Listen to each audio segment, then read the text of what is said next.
계속해서 마켓나우 2부로 이어가도록 하겠습니다.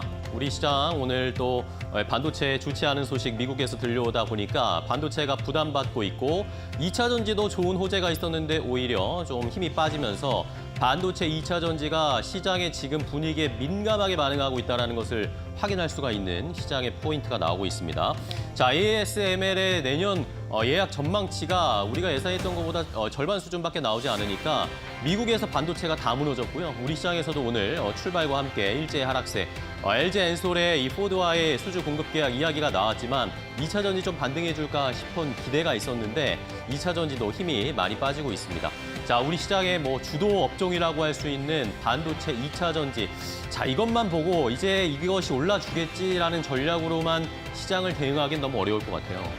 우리 시장은 참 안타까운 특징이 있잖아요. 네. 좋은 거는 제대로 못 받아들이고 악재에 민감하게 그쵸, 네. 더 반응을 하고 어쨌든 그런 요소 역시나였습니다. 오늘 삼성전자가 그래도 줄줄이 외국인이 팔았는데 최근 네. 줄이나 싶었거든요.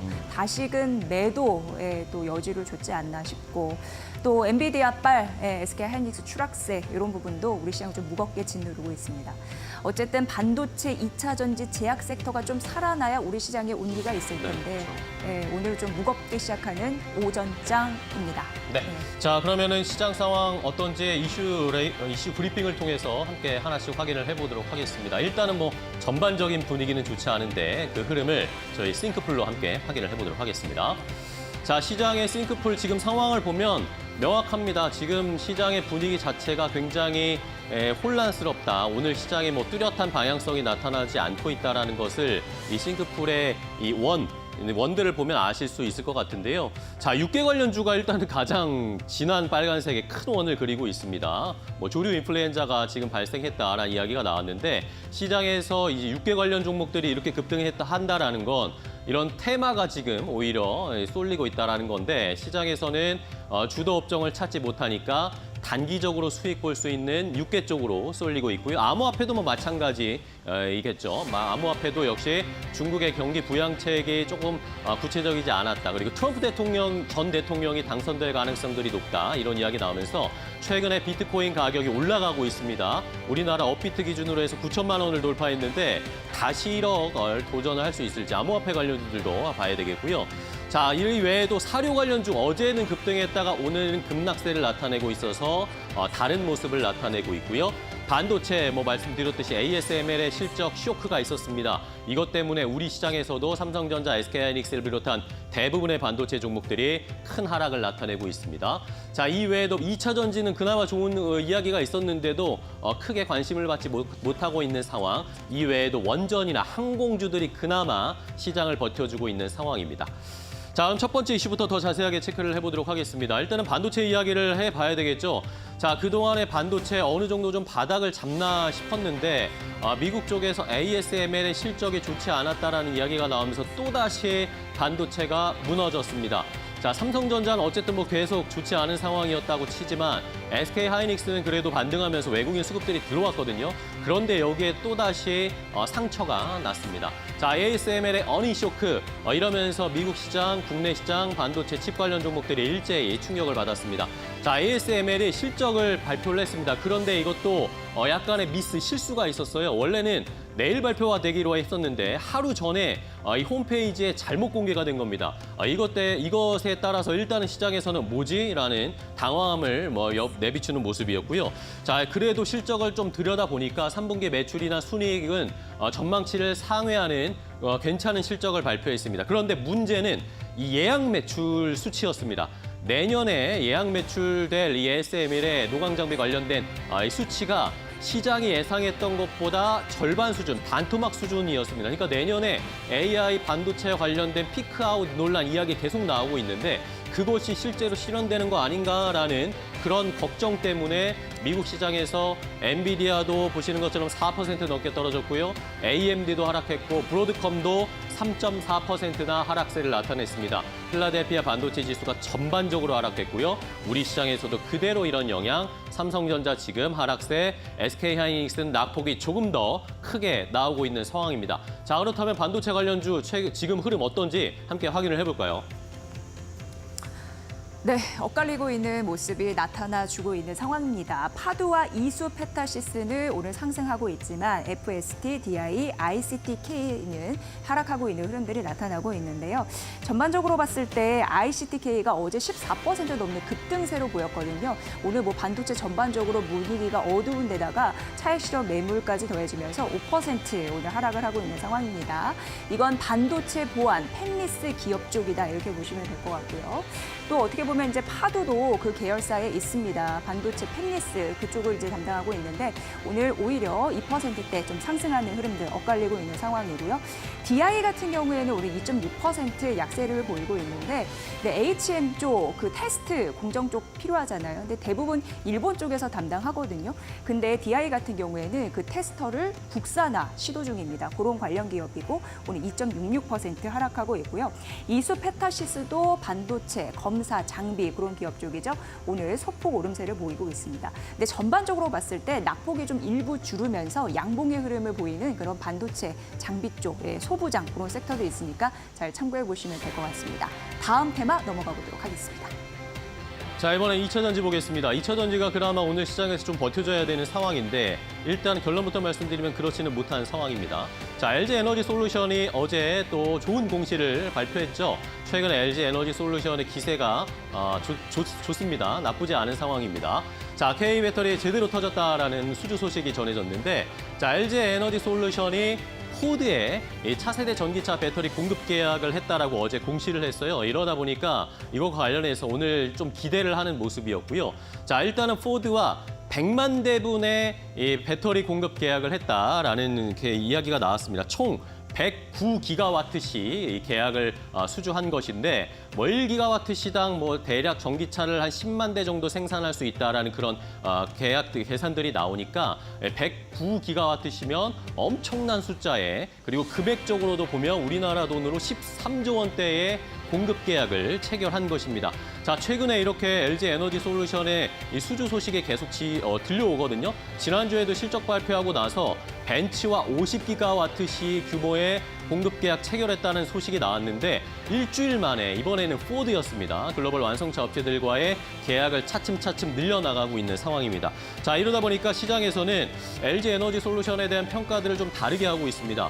3원계 배터리, LFP 배터리, 그리고 ESS용 배터리 이렇게 사업을 다각화하고 이런 것들이 안정적으로 좀 자리 잡아가는 거 아닌가. 이러다 보니까 캐즘을 좀 극복하는데 LG 에너지 솔루션이 선두에 자리 잡을 수 있다라는 그런 이야기들이 나오면서 주가의 반등세도 최근에 좋았습니다. 근데 오늘도 뭐 장 초반에는 출발이 좋았는데 상승 탄력은 약간 떨어지고 있는 상황입니다. 자, 그렇다면 2차 전지 관련 종목들 좀 화이팅을 기원하면서 주가 흐름도 체크를 해보겠습니다. 네, 오늘 대부분의 종목들이 좀 상승했으면 하는 그런 기운을 보여주고 있는 상황이고요.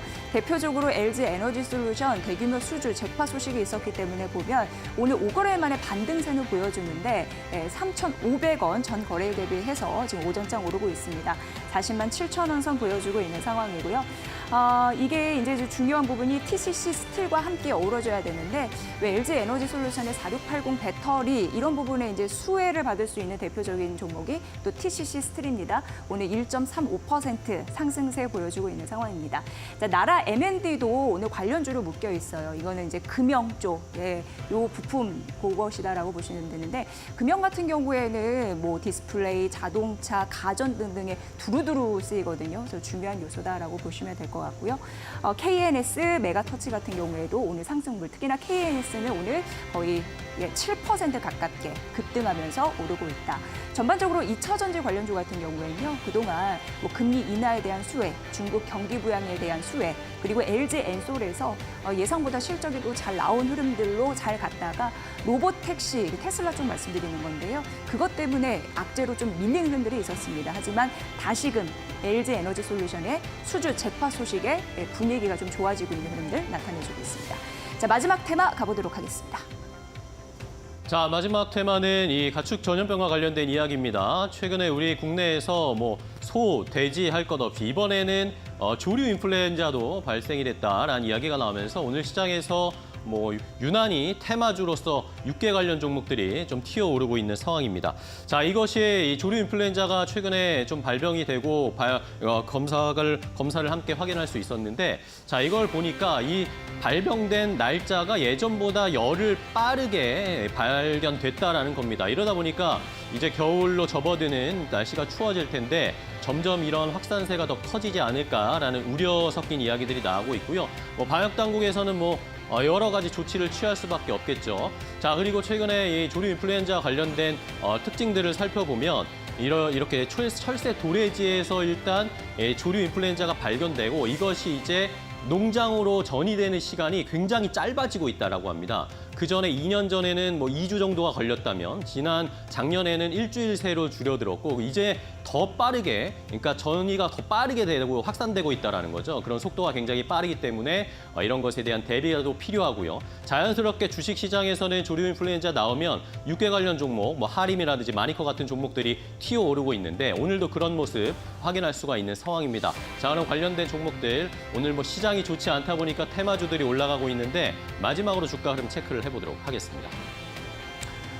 네, 육계 관련주 오름세를 보이고 있는 상황 연출이 되고 있죠. 특히나 이제 이지홀딩스 계열의 관련주들 오르고 있습니다. 이지홀딩스 계열의 마니커 FNG 육가공 전문 업체입니다. 여기에 주력 제품은 튀김류 그리고 패티류 이렇게 보시면 될 것 같아요. 15% 급등세 보여주고 있고 또 이지홀딩스 계열의 마니커 같은 경우에도 닭고기 전문 업체입니다. 12% 가까운 급등세를 연출해주고 있습니다.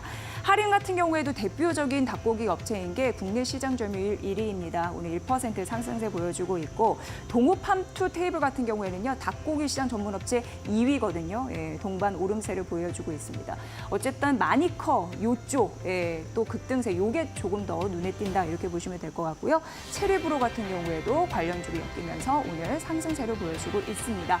육계 관련주의 흐름들 조금 더 단기적인 테마에 그치지 않을지 이 부분을 좀 보시면서 오늘 전략 눈여겨보시면 될 것 같고요. 조금 더 자세한 종목 전략은 이데일리 온 파트너와 함께 들어보시죠.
시청자들과 실시간으로 소통하는 이데일리온 라이브로 이어가 보겠습니다. 오늘도 역시나 여러분들의 고민들 유튜브 실시간 채팅창에 남겨주시면요. 저희 김태훈 파트너와 함께 다양한 이야기 그리고 고민 해결책들 알려드리겠습니다. 함께하는 전문가 인사 나눠보겠습니다.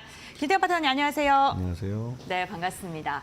오늘도 우리 시장의 이야기부터 특징 섹터와 공략주까지 알아보는 알찬 시간으로 이어가 볼 텐데요. 가장 먼저 시장의 분위기가 굉장히 좀 위축이 된 모습입니다. 어제와는 좀 사뭇 다른 분위기가 오늘 국내 증시에 펼쳐지고 있는데요. 아무래도 미국 증시 영향 고스란히 받은 거겠죠? 네, 시장 맞습니다. 이야기 좀 해주시죠. 지금 미국 시장이 지금 네. S&P 500 지수도 그렇고 다우 지수도 그렇고 사상 최고치를 어제까지는 경신을 했습니다. 그런데 어저께 반도체 쪽에서 악재들이 나오면서 전반적으로 이 미국 시장이 좀 무너진 느낌이 들죠. 특히 이제 네덜란드의 ASML이라는 반도체 장비 업체는 요번에 이제 그 아주 황당한 실수를 했는데요. 원래 실적을 발표할 때 약속된 날에 공개를 해야 되는데 하루 먼저 노출이 됐습니다. 거기다가 실적도 굉장히 안 좋은 실적을 내놓으면서 시장에서 16%나 폭락세를 나타냈죠. 그러면서 당연히 엔비디아도 반도체주이다 보니까 또 영향을 받아서 차익 실현 매물이 쏟아져 내려왔습니다. 그러다 보니 미국 시장 전반에 걸쳐서 지금 시장을 견인했던 반도체주가 무너지면서 전반적으로 미국 시장이 차익 실현 매물 때문에 휩쓸려 내려버렸고 우리 시장도 그 영향을 아침에 고스란히 받고 있습니다. 그리고 미국에서 그 국제유가도 또 이번에 하락세를 나타내고 있는데요. 이스라엘이 이란의 정유시설을 공격하지 않을 것이라는 뉴스가 나오면서 그러한 위기 때문에 올랐던 그 부분에서 이제 국제유가가 하락하고 있는 모습은 그나마도 좀 다행이라는 생각이 좀 듭니다. 그리고 그 애플이 장중에 최고가를 기록을 했는데요. 애플이 올 상반기까지만 해도 중국에서 판매량이 줄어들면서 그 위기라는 의식이 있었는데 요번에 나온 새로 나온 이제 애플 아이폰이 나름대로 시장에서 다시 판매량이 늘어나면서 애플에 대해서 긍정적인 시각들이 만들어지고 있습니다. 그리고 마지막으로 스텔란티스라는 자동차 회사 CEO가 전기차로의 전환에 대해서 더 이상 늦춘다면 이 자동차 업계 전체적으로 비용이 많이 들어서 위기가 될 것이다라고 경고를 했습니다. 이거는 우리나라 현대차나 기아에게도 영향을 미치는 그런 부분인데요.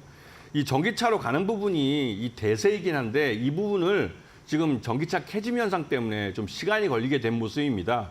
그러다 보니 전반적으로 시장에서는 좀 위축된 모습을 보여주고 있고요. 그리고 이제 개장초 시황을 좀 보시게 되면 우리나라 시장에서 이 반도체가 미국과 함께 동조화해서 움직이고 있습니다. 삼성전자와 SK하이닉스 모두 하락세를 나타내고 있는데요. 특히 삼성전자 같은 경우는 지금 SK하이닉스와 다르게 HBM에서도 이 가장 첨단 반도체 쪽에서도 지금 양산을 제대로 못하고 있어가지고 전반적으로 시장에서 이 삼성전자가 다시 오만전자라는 오명을 뒤집어 쓰게 됐습니다. 그리고 이 대형주 위주로 이게 시장이 하락하다 보니까 우리나라 시장이 더 크게 하락하는 모습을 보여주고 있고요. 그리고 이 약세장에는 도피처가 바이오주라는 말이 있듯이 최근에 이제 그 진단 키트주 이게 이제 WHO에서 새로운 이 팬데믹에 대한 경고가 나오면서 이런 진단 키트주에 대한 매수세가 몰리고 있습니다.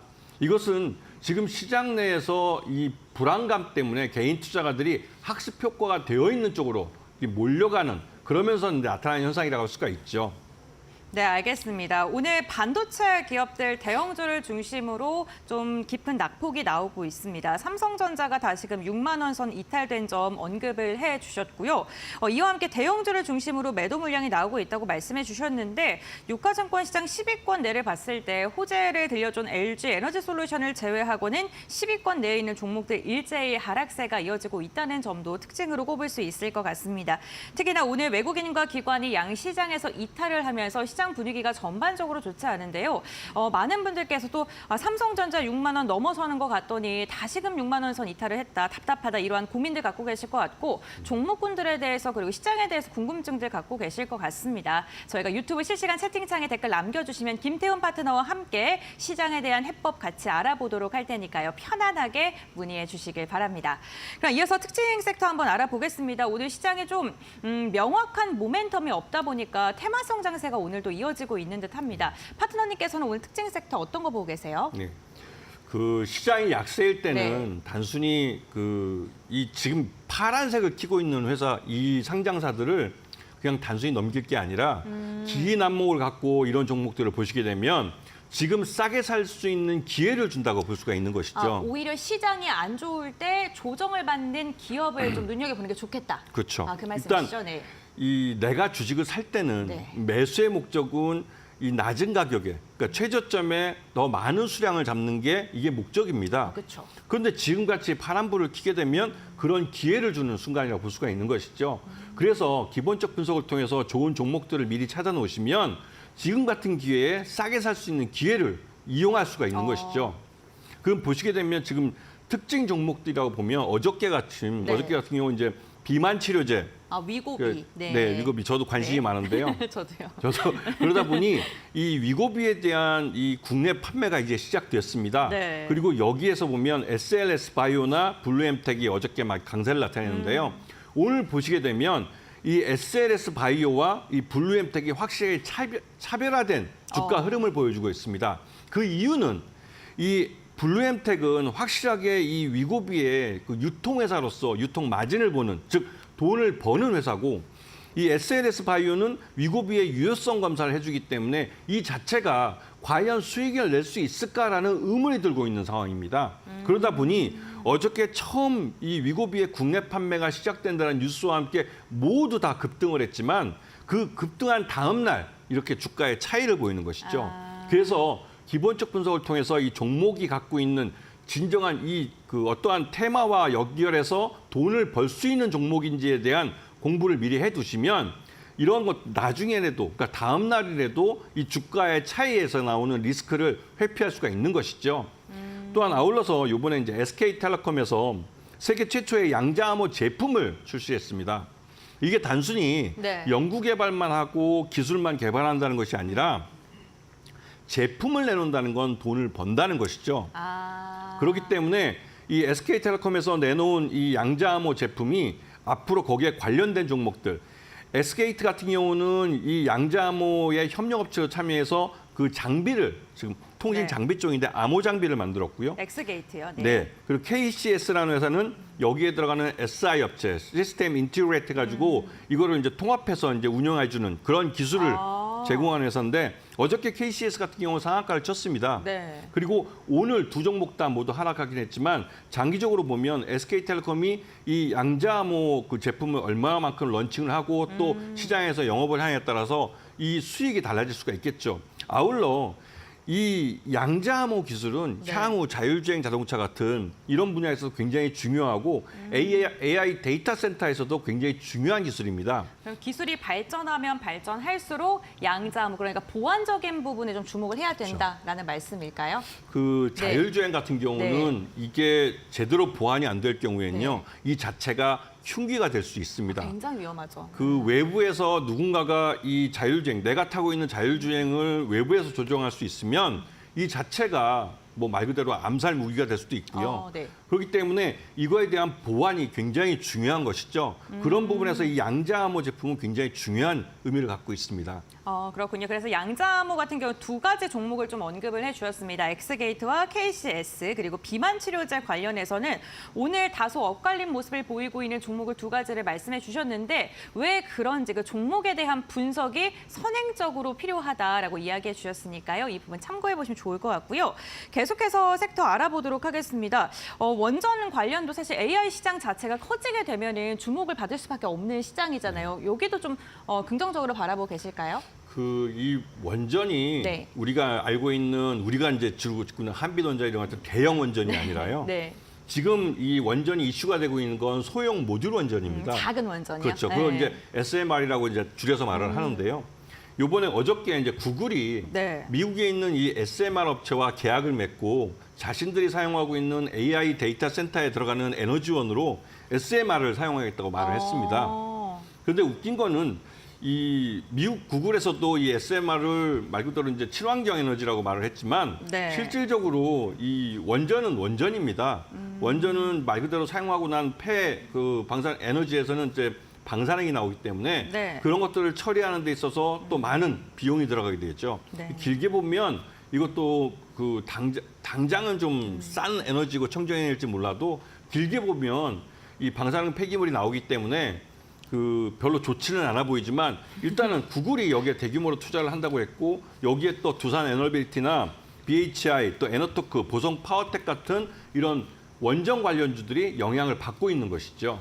그럼 원전 관련 기업들 좀 몇 가지를 짚어주시면 좋을 것 같은데 원전에서 사실 지금 현 정부에서 원전 산업을 많이 밀어주고 있고 실제로 계약에 대한 이야기도 나오고 있기 때문에 주목도가 어느 때보다 큰 것 같기도 합니다. 그래서 원전 관련 기업 중에 어떠한 종목군들이 있을까요? 역시나 두산 에너빌리티일까요?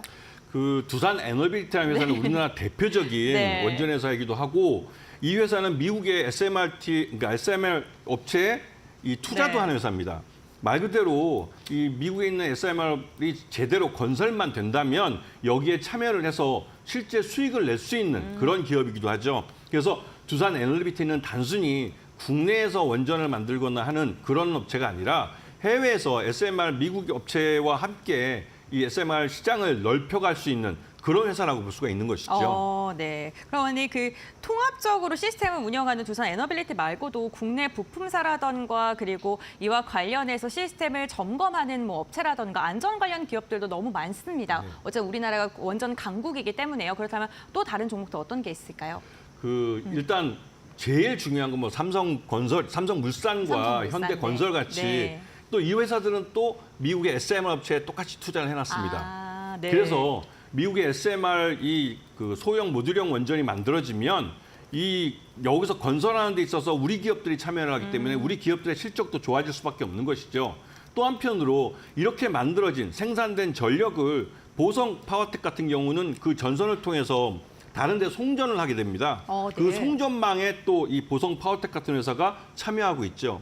그리고 다양하게 이 원전에 관련된 여러 가지 그 BHI나 에너토크나 이런 회사들이 참여하고 있기 때문에 이런 회사들도 이 삼성물산이나 현대건설 또는 두산 에너비티가 이런 사업을 따게 될 경우에는 함께 참여하기 때문에 이들 업체들도 모두 실적이 좋아질 수밖에 없습니다. 네, 알겠습니다. 원전 관련해서 모멘텀 있는 기업들 쭉 언급해 주셨고 최근에 조선 업종에 대한 수주 소식도 들려오고 있습니다. 조선 업종이 참 놀라운 게 도크 다 찼다, 이제 실적 피크다라는 이야기가 나와도 계속해서 수주 소식이 들려오는 게 너무 놀라운 것 같아요. 전문가님 어떻게 보세요? 일단 이 네. 조선업종은 우리나라가 세계에서 내놓을 수 있는 가장 큰 산업이면서도 네. 또한 고용에 대해서 많은 영향을 미치는 그런 산업이기도 합니다. 그리고 우리나라가 주로 이제 이 수주를 하고 있는 배들은 이 고부가치선으로 LNG선 같이 아주 비싼 배들이죠. 중국 같은 경우는 세계 최대의 조선사고 세계 최대의 수주를 하고 있는 그런 조선사들을 갖고 있지만 중국의 조선사들은 벌크선 위주입니다. 네. 이 말들은 그 기본적으로 기술적인 차이가 굉장히 크다는 것이죠. 몇 년 전까지만 해도 중국의 LNG선을 발주했다가 그 제대로 작동을 안 해서 그 말 그대로 그 LNG선을 다시 우리나라에 갖고 와서 수리를 한 경우가 있습니다. 그러다 보니 선주사들이 우리나라 그 조선사들에게 이러한 일들을 맡기고 있는 것이죠. 그리고 실질적으로 조선업종은 한번 호황에 들어가면 몇 년을 갑니다.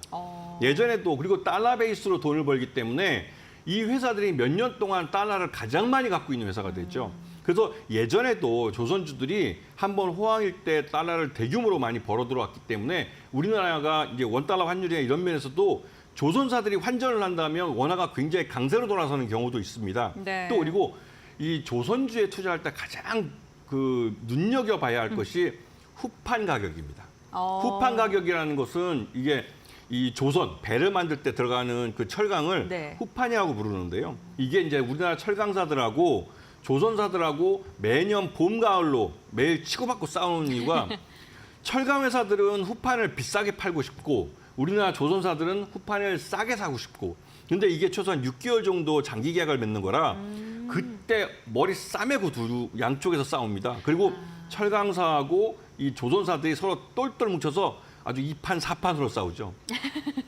네, 그래서 봄, 가을이군요. 6개월 단위이기 때문에. 그렇군요. 후판 가격에 대한 이야기도 좀 보셔야 될 것 같고, 특히 그 조선업 같은 경우 제가 궁금한 게요. 그 인력 관련해서 파업 문제도 있고 좀 그렇잖아요. 그런 노이즈도 있긴 하지만 어쨌든 그걸 상쇄할 만큼 실적이 괜찮다라고 보시는 거죠? 네.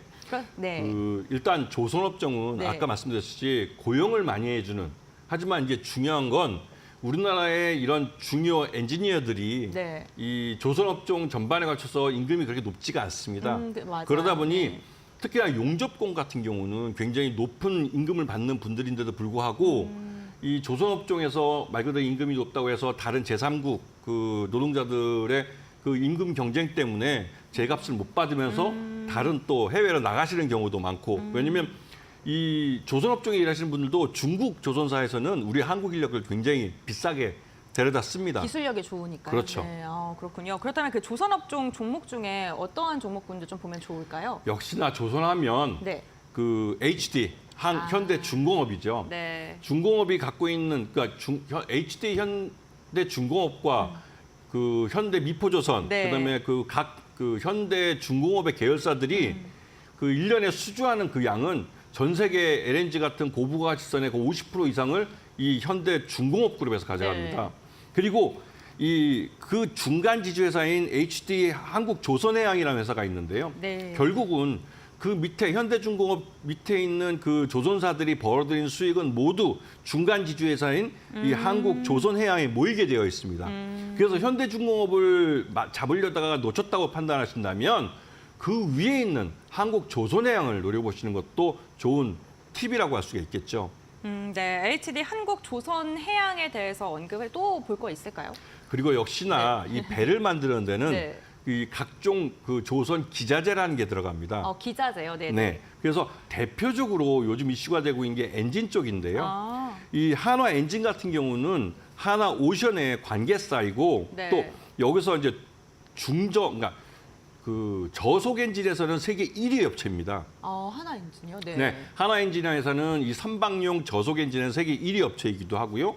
그다음에 이 이중연료 엔진에서는 뭐 세계 수익권에 있는 회사이기도 하면서 이쪽 수주가 이쪽을 안정적으로 이제 받을 수 있는 회사들이 그러니까 우리나라 기업들뿐만 아니라 중국 업체들도 이중연료 엔진을 받고 싶어서 이 한화 그 엔진에다가 발주를 줍니다. 그렇기 때문에 한화 엔진 같은 경우는 말 그대로 조선 기자재 업체 중에서도 가장 실적이 좋은 또 앞으로도 좋을 회사라고 할 수가 있죠. 네, 알겠습니다. 이렇게 조선업에 대한 이야기까지 했습니다. 비만 치료제 그리고 양자, 암호, 원전과 조선업까지 이야기를 나눠봤는데요. 저희가 실시간으로 소통을 하는 방송인데 또 시청자님께서 문의를 좀 해주셨어요. 저희 그 섹터와는 좀 별개의 이야기인데 많은 분들께서 궁금해하실 것 같아서 고동님께서 올려주신 질문 하나 드리겠습니다. 삼성전자 6만전자 오늘 갈 수 있을까요? 오늘이요? 네, 오늘 안착할 수 있을지. 지금 한 500원 정도 차이 있으니까요. 네. 그 기본적으로 아셔야 될 것이 네. 이 삼성전자를 오너일가가 얼마에 팔았는지를 보셔야 됩니다. 이건희 회장님 그 상속세를 내기 위해서 네. 7만 원대 초반에서 이 오너일가가 주식을 대거 네. 그 조 단위로 매도를 했습니다.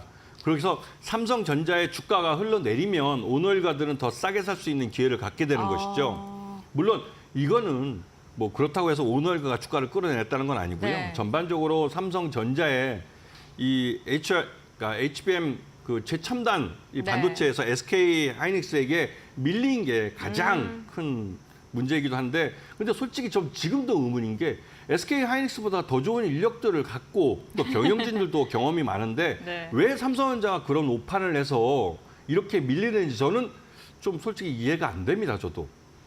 네, 알겠습니다. 삼성전자 어쨌든 오늘 뭐 내일 이렇게 보는 것보다는 좀 장기적으로 보시는 게 좋을 것 같습니다. 그렇다면 오늘장 공략주 빠르게 알아보고 마무리하겠습니다. 오늘장 그렇다면 이렇게 혼란스러운 시장 속에 우리 어떤 종목 봐야 될까요? 역시 좀 전에 말씀드렸던 한화 엔진이죠. 역시 조선입니까? 네. 그 지금도 돈을 잘 벌고 있고 2분기 실적을 보시면 알 수 있습니다. 3분기 실적도 잘 나올 것 같습니다. 그리고 이러한 분기 실적이 계속 좋아지는 게 4분기도 좋아진다는 게 네. 삼성중공업도 한화엔진에서 엔진을 사가고 그다음에 그 관계사인 한화오션도 여기 사갑니다. 그리고 중국의 조선사들도 지금 줄 서 있습니다. 말 그대로 이 이중 연료 엔진 같은 경우는 말 그대로 이제 뭐랄까요? 이 한화 엔진 공장 앞에서 네. 이 업체들이 그 트럭을 갖다 놓고 기다리고 있습니다. 그런데도 왜냐하면 수주는 많이 했지만 네. 이거를 생산해서 양산해서 이제 그 조선사에 넘겨주기까지는 기술적으로도 그렇고 굉장히 어려운 부분이 있습니다. 그래서 그런 부분 때문에도 한화 엔진의 수주도 많이 하고 있고 해서 앞으로 실적이 꾸준히 좋아질 거라는 점을 기억해 두셔야 되는 것이죠. 네, 알겠습니다. 오늘 김태훈 파트너의 공략주는 한화 엔진이었습니다. 돈 잘 버는 기업이고 앞으로도 잘 벌 것이다 라고 투자 포인트 짚어주셨습니다. 오늘 말씀 여기서 마무리하겠습니다. 고맙습니다.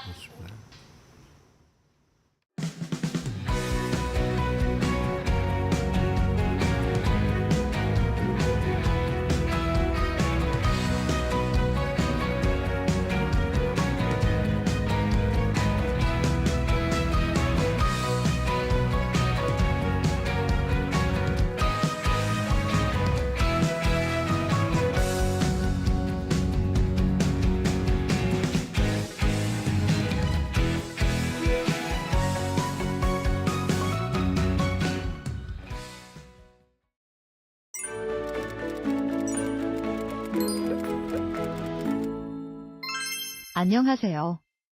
오늘은 캐리 트레이드에 대해 간단하게 설명해 드릴게요. 캐리 트레이드 한 번쯤 들어보셨죠? 어렵지 않아요. 함께 알아봐요. 캐리 트레이드는 이자율이 낮은 나라에서 돈을 빌려 이자율이 높은 나라에 투자하는 금융 전략입니다. 예를 들어 A나라의 이자율이 1%이고 B나라는 5%라고 해볼게요. A나라에서 자금을 빌려 B나라에 투자하면 4% 이익을 얻을 수 있죠. 이 차이를 이용해 이익을 내는 것이 바로 캐리 트레이드입니다. 이 전략이 인기 있는 이유는 이자율 차이를 통해 비교적 안전하게 수익을 낼 수 있기 때문이에요.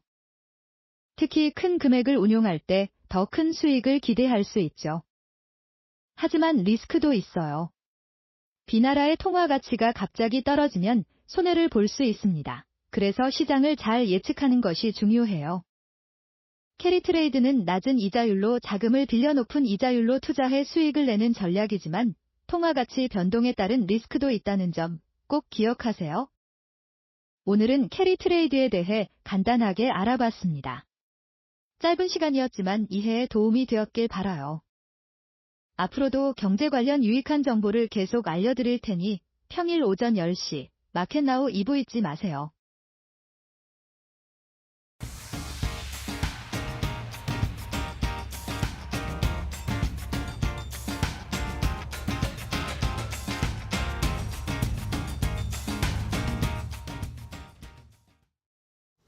자, 이데일리 TV 인사이트 매주 수요일에는 기업 인사이트로 저희가 진행을 하겠습니다. 저희 이데일리 TV 기자들과 또 독립리서치의 전문가들이 직접 실제로 기업을 방문해서 한번 분석도 해보고요. 투자 전략까지 알아보는 기업 발굴하는 코너라고 생각하시면 되겠습니다. 자, 오늘 기업 인사이트는 이데일리 TV의 이지은 기자와 함께 이야기를 나눠보겠습니다. 안녕하세요. 반갑습니다. 네. 자, 기업을 직접 탐방하시면서 정보나 또 그 기업에 대한 펀더멘탈 이런 것들을 잘 분석해 줄 거라고 기대하겠습니다. 잘 부탁드려요. 네, 잘 부탁드립니다. 네, 좋습니다. 자, 일단은 오늘 어떤 기업을 먼저 다녀오셨는지 궁금한데요. 오늘은 쌈지엔터 한번 다녀오셨다고요? 네, 맞습니다. 네. 쌈지엔터는 2000년에 설립한 국내 1세대 애니메이션 제작사고요. 네. 4년 전에 론칭한 티니핑이 성공을 거두면서 2022년에 코스닥에 상장했습니다. 최근엔 티니핑을 영화로도 개봉하고 또 해외 시장으로도 또 활발하게 진출하고 있기 때문에 이 부분을 집중적으로 봐주시면 좋을 것 같습니다. 네, 좋습니다. 자, SAMG 엔터, 쌈지 엔터라고도 저희가 흔히 좀 부르는데 요즘 핫쇼핑, 티니핑 이러면서 많은 분들이 관심을 가지시고 계실 겁니다. 부모님들도 이 티니핑, 핫쇼핑 때문에 돈 많이 쓰신다 그런 이야기들 나오는데 자, 이렇게 신드롬을 일으키고 있는데 우리나라에서만 그런 것도 아닙니다. 중국이나 또 해외 쪽, 러시아에서도 관심이 많다 이런 이야기 영역을 넓히고 있다고 하는데 자, 그러면 이지은 기자가 직접 취재해온 SAMG 엔터 리포트 먼저 확인을 해보고 이야기 계속 이어가도록 하겠습니다. 처음 본 순간 나는 빠져버렸어. 반짝이는 큰 눈에 동글동글한 귀여운 외모. 최근 영화 누적 관객수 100만 명을 넘긴 주인공 핫쇼핑입니다. 국내 애니메이션으로는 한반도 공룡 이야기를 다룬 전박이 이후 12년 만에 처음으로 관객수 100만 명을 돌파한 것이어서 의미가 남다릅니다. 사랑의 핫쇼핑을 제작한 SMNG 엔터테인먼트는 내년 겨울 상영을 목표로 시즌2 시나리오를 작업 중입니다.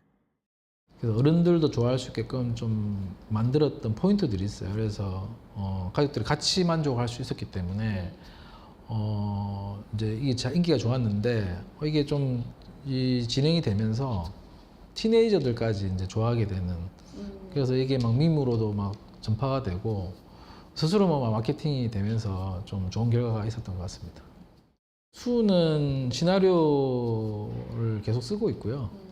그래서 빠르면 내년 겨울 정도에 계획은 하고 있습니다. 회사는 오랜 기간 로봇을 제작한 경험을 살려 키덜트 시장도 공략합니다. LG U+, 하이지음 스튜디오스와 3사 합작 특수 목적 법인을 설립하고 K로봇 드라마 제작에 나섰습니다. 인간이 거대 로봇에 탑승하는 형태로 이야기를 전개하는 일명 한국판 트랜스포머입니다. 저희가 로봇을 되게 많이 만들었어요. 1년에 뭐 20, 30개씩 제가 계속 출시를 하거든요. 예를 들면 뭐 미국의 헤스브로 같은 회사가 이제 완구 회사인데 그 트랜스포머 같은 걸 만들어서 세계적인 기업이 또 되고 훨씬 더 성장을 했기 때문에 저희도 이제 그런 모델들을 좀 보고 있거든요. 그래서 지금은 지금 시나리오를 이제 쓰고 있는 단계고요. 그래서 저희 이제 목표는 26년도에 일단 오픈할 예정으로 있습니다. 그래서 지금 다양한 OTT 쪽이나 많은 글로벌 기업들하고 접촉도 하고 있고, 그래서 뭐 진행은 순조롭게 잘 되고 있습니다. 이처럼 IP들이 인기를 이어갈 수 있는 데는 매출 80%를 차지하는 완구 사업 뒷받침이 컸습니다. 애니메이션은 영화나 TV로 방영된 이후 캐릭터 상품 판매로 연결되는데 정교하게 제작한 캐릭터 완구가 입소문을 탔습니다. 완구 개발팀이 애니메이션 기획 단계부터 함께 참여해 캐릭터의 성격과 서사 등을 밀도 있게 그려내는 점이 완성도를 높인 비결로 꼽힙니다. 애니메이션 강국인 미국과 일본에서도 러브콜이 잇따릅니다. 기존에 나와 있는 완구들보다의 좀 세밀하고 디테일한 부분들이 되게 많이 표현되어 있습니다. 일본 같은 경우에는 이런 완구 상품을 소개하는 유명한 유튜버들이 저희한테 직접 연락이 와가지고 트랜스포머 상품 유통하는 쪽에서 저희들한테 직접 콜이 와가지고 우리가 내년에 트랜스포머로 상품 전시를 하는데 메탈카드부터 같이 전시하면 좋겠다라고 요청이 왔어요. 실제로 그 유통이 될 수 있게끔 그런 부분도 지금 협의를 하고 있는 상황입니다. 다만 수익성 제고는 숙제로 남아 있습니다. SMNG 엔터테인먼트의 지난해 매출은 전년 대비 39% 늘어난 951억 원을 기록했지만 영업 손실은 94억 원으로 적자 폭이 더 커졌습니다. 회사는 패션과 모바일 게임 등 적자 사업을 정리해 비용 구조를 개선 중입니다.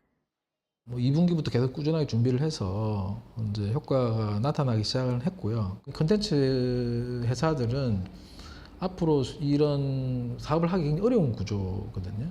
그래서 그런 좀 과감한 투자를 하고 저희가 했던 이유들이 이제 나타나고 있다 이렇게 보시면 좋을 것 같고, 근데 예상보다 지금 티니핑의 이런 인기도가 훨씬 더 좋아지고 있기 때문에 저희가 예상한 것보다는 훨씬 더 빠르고 또 크게 좀 성장할 걸로 예상하고 있습니다. 온 가족이 함께 즐길 수 있는 콘텐츠를 만들겠다는 SMNG 엔터테인먼트. 한국의 디즈니로 성장하기 위한 도전은 계속되고 있습니다. 이데일리 TV 이지은입니다.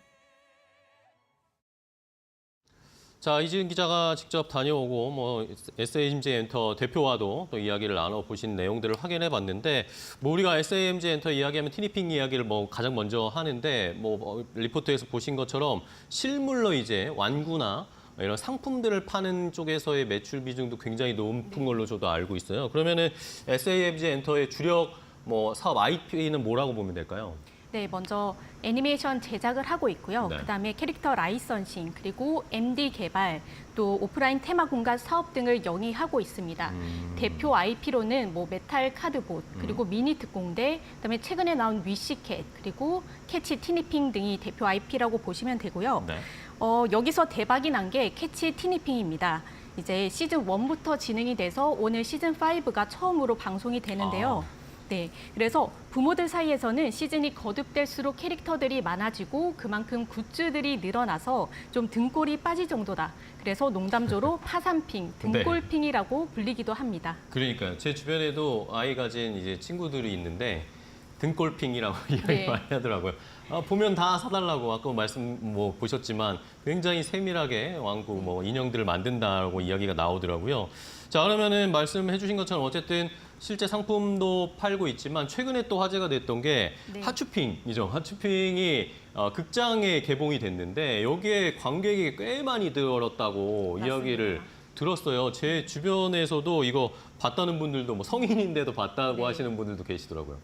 네, 국내 애니메이션으로는 그 한반도 공룡 이야기를 다룬 전박이 이후로 12년 만에 누적 관객 수 100만 명을 돌파한 그런 영화가 100만 명이요? 됐습니다.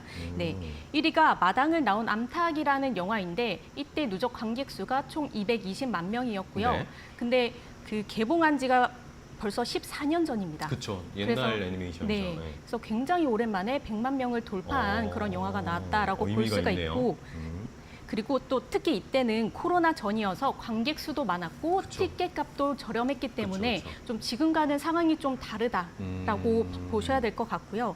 또 주목할 만한 점이 그 올해 개봉한 애니메이션 순위를 보면 네. 1위부터 4위가 다 디즈니에서 만든 영화입니다. 네네. 그래서 1위가 인사이드 아웃 2고요. 쿵푸 팬더 그리고 뭐 슈퍼배드, 위시 순으로 되어 있는데 5위가 이제 사랑의 하츄핑. 이제 국내에서 제작한 애니메이션이 5위를 차지하고 있습니다. 근데 이걸 보면은 좀 제작비 차이가 굉장히 나고 있거든요. 그렇죠. 디즈니야 네. 워낙 뭐 제작비 투입하는 걸로 알려져 있죠. 네, 그래서 겨울왕국 같은 경우에는 제작비가 1억 5천만 달러, 하나로 네. 2천억 원이 들어갔는데 네. 이제 3D라서 이제 한 땀 한 땀 좀 찍어내야 돼서 제작비가 많이 들었고요. 이제 거기에 비해서 하츄핑은 30억에서 40억 정도로 굉장히 이제 50배 정도가 그러게요. 차이가 나는 네. 상황입니다. 그래서 과거와 비교하면 영화 산업 그리고 제작비가 상대적으로 열악한 상황에서도 새로운 기록을 세웠다라는 점에서 좀 의미가 있다 이렇게 볼 수 있을 것 같습니다. 네, 어쨌든 뭐 가성비적인 측면에서 적은 제작비로 좋은 결과를 냈고 코로나 전에 우리가 뭐 일상적으로 극장에 많이 갔던 때와는 다른 상황, 시장 상황이 펼쳐져 있는데 거기에서도 100만 명을 넘겼다는 것은 뭐 큰 의미가 있다라고 시장에서 평가를 해주고 있습니다. 자, 그러면은 이 사랑의 하츄핑이 그렇게 100만 명이나 넘게 보셨다는데 사실 제 주변에도 저보다 나이가 있으신 형님들도 심지어 이걸 보러 가셨대요. 근데 재밌냐라고 물어봤더니 눈물이 찔끔 났다라는 후기를 저는 못 봤습니다. 네. 저는 아직 못 봤는데 뭐 도대체 무슨 포인트가 있었던 건지 보셨어요 혹시? 저도 아직 못 아직 봤습니다. 보지는 못하셨고. 네. 네. 이런 뭐 흥행 이유가 뭘까요? 네, 일단 평점을 보면 8점대 후반에서 이제 9점대를 이제 네, 굉장히 높은 높네요. 점수를 네. 지금 받고 있는데 영화가 왜 잘 됐을까를 보면 첫 번째로 티니핑 자체가 좀 인기가 그쵸, 좋았습니다. 그쵸. 영화로 만들려면 원작이 중요하거든요. 왜냐하면 짧은 시간에 또 마케팅을 해야 되기 때문에 그래서 보통 감독이 유명하든지 IP가 유명하든지 해야 하는데 이제 하츄핑 같은 경우에는 브랜드 자체가 워낙에 인기가 좋았기 때문에 좀 긍정적인 영향을 미쳤다라고 볼 수가 있고요. 두 번째는 유아동뿐만 아니라 어른들이 좋아할 수 있는 그런 요소들이 좀 스며들어 있었다. 그런 포인트들이 네네. 있었다라고 분석이 됩니다. 뭐 감동이라든지 우정, 사랑 이런 요소들이 포함이 되어 있었고 그래서 가족들이 함께 만족할 수 있었기 때문에 또 인기가 좋았다라고 분석이 됩니다. 또 10대들뿐만 아니라 또 이게 밈으로 전파가 되면서 스스로 마케팅 효과를 낸 네. 그런 부분도 있었다고 해석이 되고요. 그리고 보통 할리우드에서 많이 하는 방식인데 네. 원작이 유명한 경우에는 영화 시리즈로 많이 제작이 그쵸. 됩니다. 그래서 보통 해리포터나 트랜스포머가 대표적이고요. 그래서 하츄핑도 내년 겨울을 목표로 시즌2 시나리오를 현재 작업 중입니다.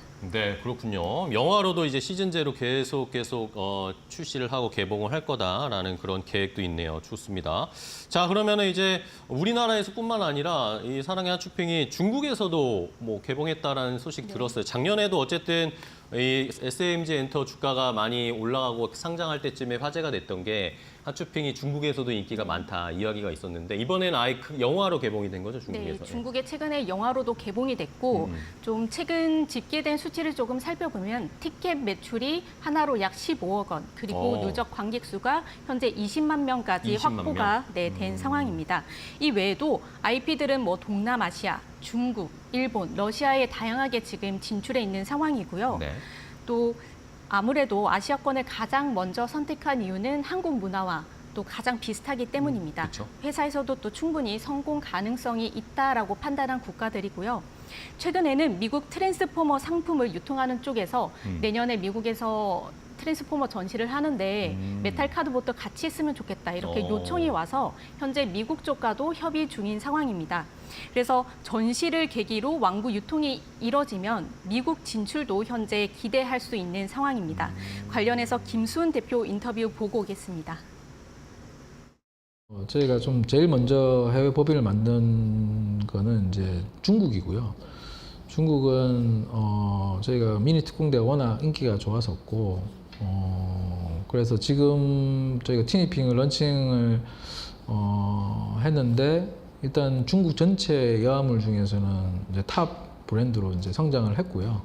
일본 같은 경우는 저희가 한 1년 정도 테스트를 했었어요. 그 캐치 티니핑에 대한 부분들을 또 방송을 좀 했고, 조금 더 이제 팬덤들이 쌓여가고 있고, 그래서 이제 좀 현지화를 해야 되겠다라는 판단을 했고, 올해 이제 저희가 그래서 이제 법인을 만들게 됐고, 좀 시간이 걸리더라도 일본은 좀 꾸준하게, 일본도 시장이 좀 만만치 않거든요.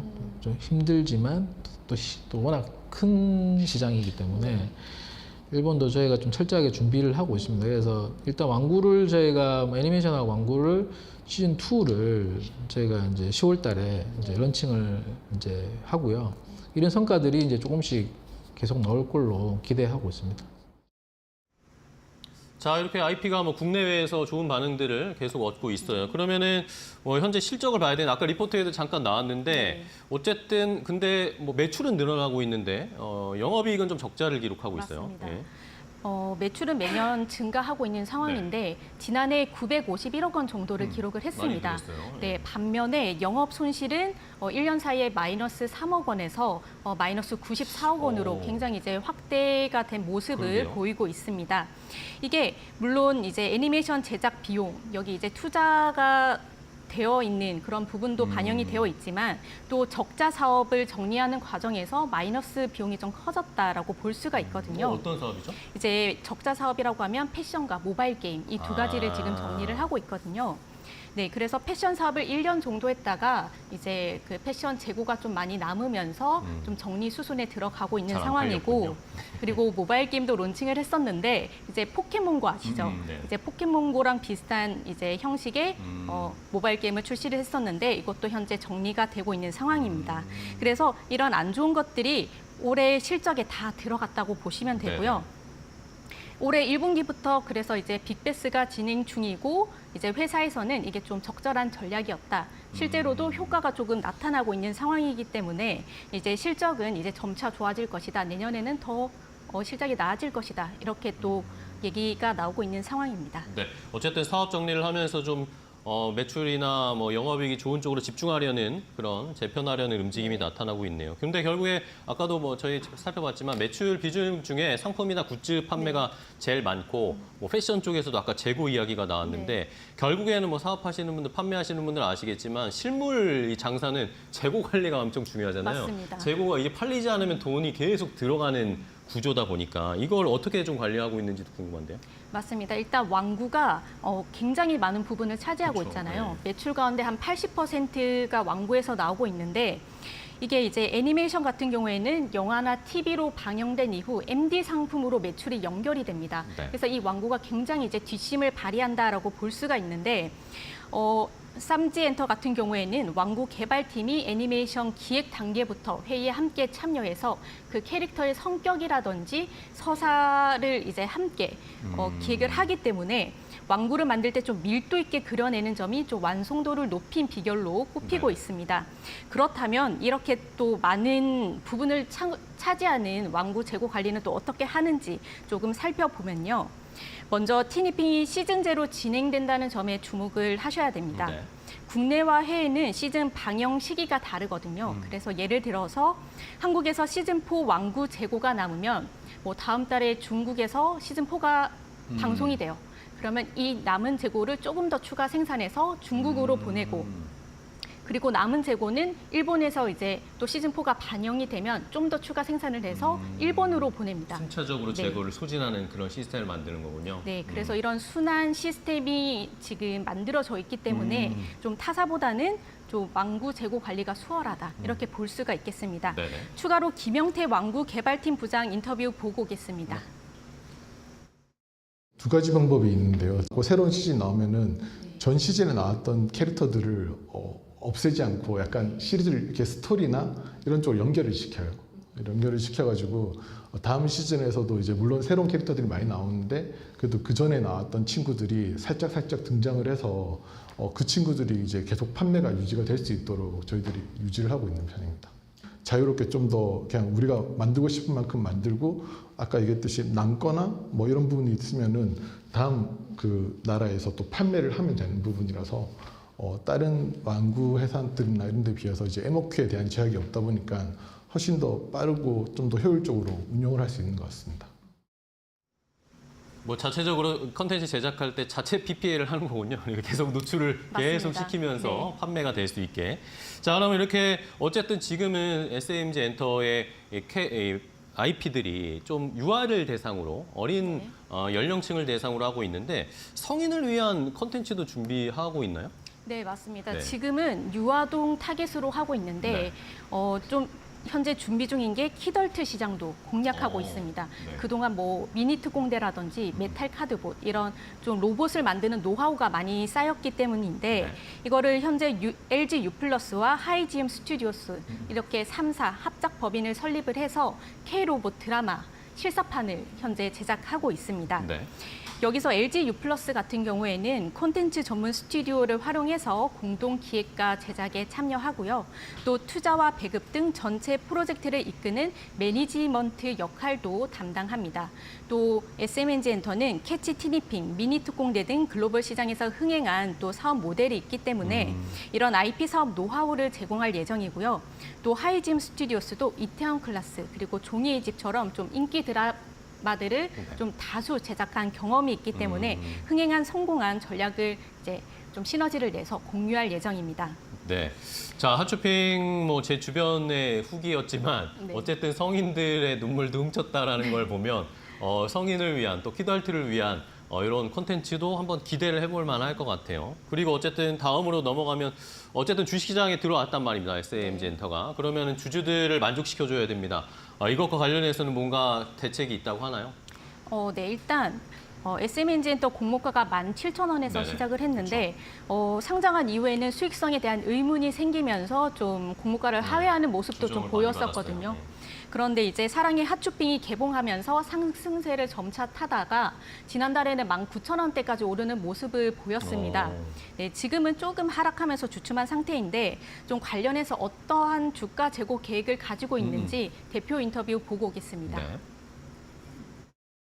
그 진정성을 알아준다고 하면 계속 우상향으로 가지 않을까 하는 생각을 하고 있습니다. 왜냐하면 애니메이션은 시간이 많이 걸리는 산업이에요. 그런데 이 산업이 어느 정도는 안착이 되면 경쟁을 하기가 굉장히 어려워요. 다른 회사들이 들어오기가 굉장히 어려워요. 왜냐하면 이게 돈이 있다고 되는 비즈니스가 아니고 브랜드 인지도나 그다음에 제작 능력이라든지 완구 유통을 어느 정도 저희가 확보를 해놨기 때문에 이런 것들이 이제 안정화가 되기 시작을 하기 때문에 근데 이제 다른 사람들이 봤을 때는 이제 신뢰도가 쌓이기 시작할 거고요. 회사가 이제 내년 되면 굉장히 안정화될 걸로 뭐 예상을 하고 있습니다. 네, 결국에는 뭐 티니핑 이외에도 뭐 많은 IP를 좀 개발을 해서 다각화하는 게 뭐 주주들의 가치를 제고해주는 그러면서 주가를 올리는 게 가장 중요한 방법 아닐까 싶은 생각입니다. 자, 그렇다면 시장에서는 지금 평가 어떻게? 증권사 쪽에서는 SMG 엔터 어떻게 보고 있나요? 일단 증권가에서는 티니핑 IP를 높게 평가하고 있긴 합니다. 다만 목표 주가는 제시하진 않았고요. 신한투자증권 같은 경우에는 사랑의 핫쇼핑, 이제 관객 100만 명 확보를 비롯해서 중국 모멘텀도 또 더해질 것이다라고 기대감을 또 나타냈고요. 네. 그리고 한국 IR 협의회 같은 경우에는 중국에서는 광저우 법인을 통한 매출 구조 개선과 또 후속 시즌 방영을 통한 실적 전망이 개선된다. 그리고 또 12월에는 크리스마스가 있기 때문에 그렇죠. 또 4분기부터 수익성 개선이 예상된다. 이렇게 전망이 나온 상태입니다. 네. 자, 수익성 개선되면서 뭐 흑자 전환되면 또 시장에서 뭔가 평가들이 달라지지 않을까 그런 티핑 포인트가 될 것 같기도 하고요. 자, 그럼 마지막으로 이지은 기자가 직접 어쨌든 SMG 엔터를 회사를 다녀오셨잖아요. 네. 그게 또 느낌이라는 게 있잖아요. 갔을 때 실제 회사 분위기라든지 네. 대표의 비전이라든지 이런 것들을 봤을 때 최종 평을 해주시면 어떻게 말씀해 주실 수 있을까요? 일단 최근에 나온 글로벌 애니메이션 시장 규모가 이제 계속해서 커지고 있는 상황이거든요. 그래서 2022년 정도에는 512조 원이었는데 매년 5.4%씩 성장해서 2030년에는 780조 원 시장을 조성할 것이다 이렇게 전망이 나오고 있는데 한국에서도 이런 좀 흐름에 맞춰서 다양한 콘텐츠들이 제작이 되고 있고 캐치 티니핑도 또 그 중심에 있다고 생각을 하고 있습니다. 다만 캐릭터 산업은 트렌드에 좀 민감하기 때문에 인기 지속 여부가 굉장히 중요하거든요. 그래서 좀 장기간 사랑받기 위해서는 좀 꾸준한 스토리 개발이 필요하고 캐릭터 확장이 또 절실할 것 같습니다. 또 해외 시장에서도 성공적으로 안착할 수 있는지 또 글로벌 확장성을 위한 장기적인 투자 전략을 어떻게 가져가는지도 함께 지켜보시면 좋을 것 같습니다. 네, 알겠습니다. 자, 이데일리TV 이지은 기자가 SMG 엔터 다녀오고 나서 한번 쭉 분석을 해드렸습니다. 시장 상황도 전반적으로 체크를 해드렸으니까 앞으로 흑자 전환을 기대를 해보면서 SMG 엔터의 주가 흐름도 잘 체크를 해보시기 바랍니다. 자, 오늘 이지은 기자와 함께했습니다. 오늘 수고 많으셨습니다. 네. 고맙습니다.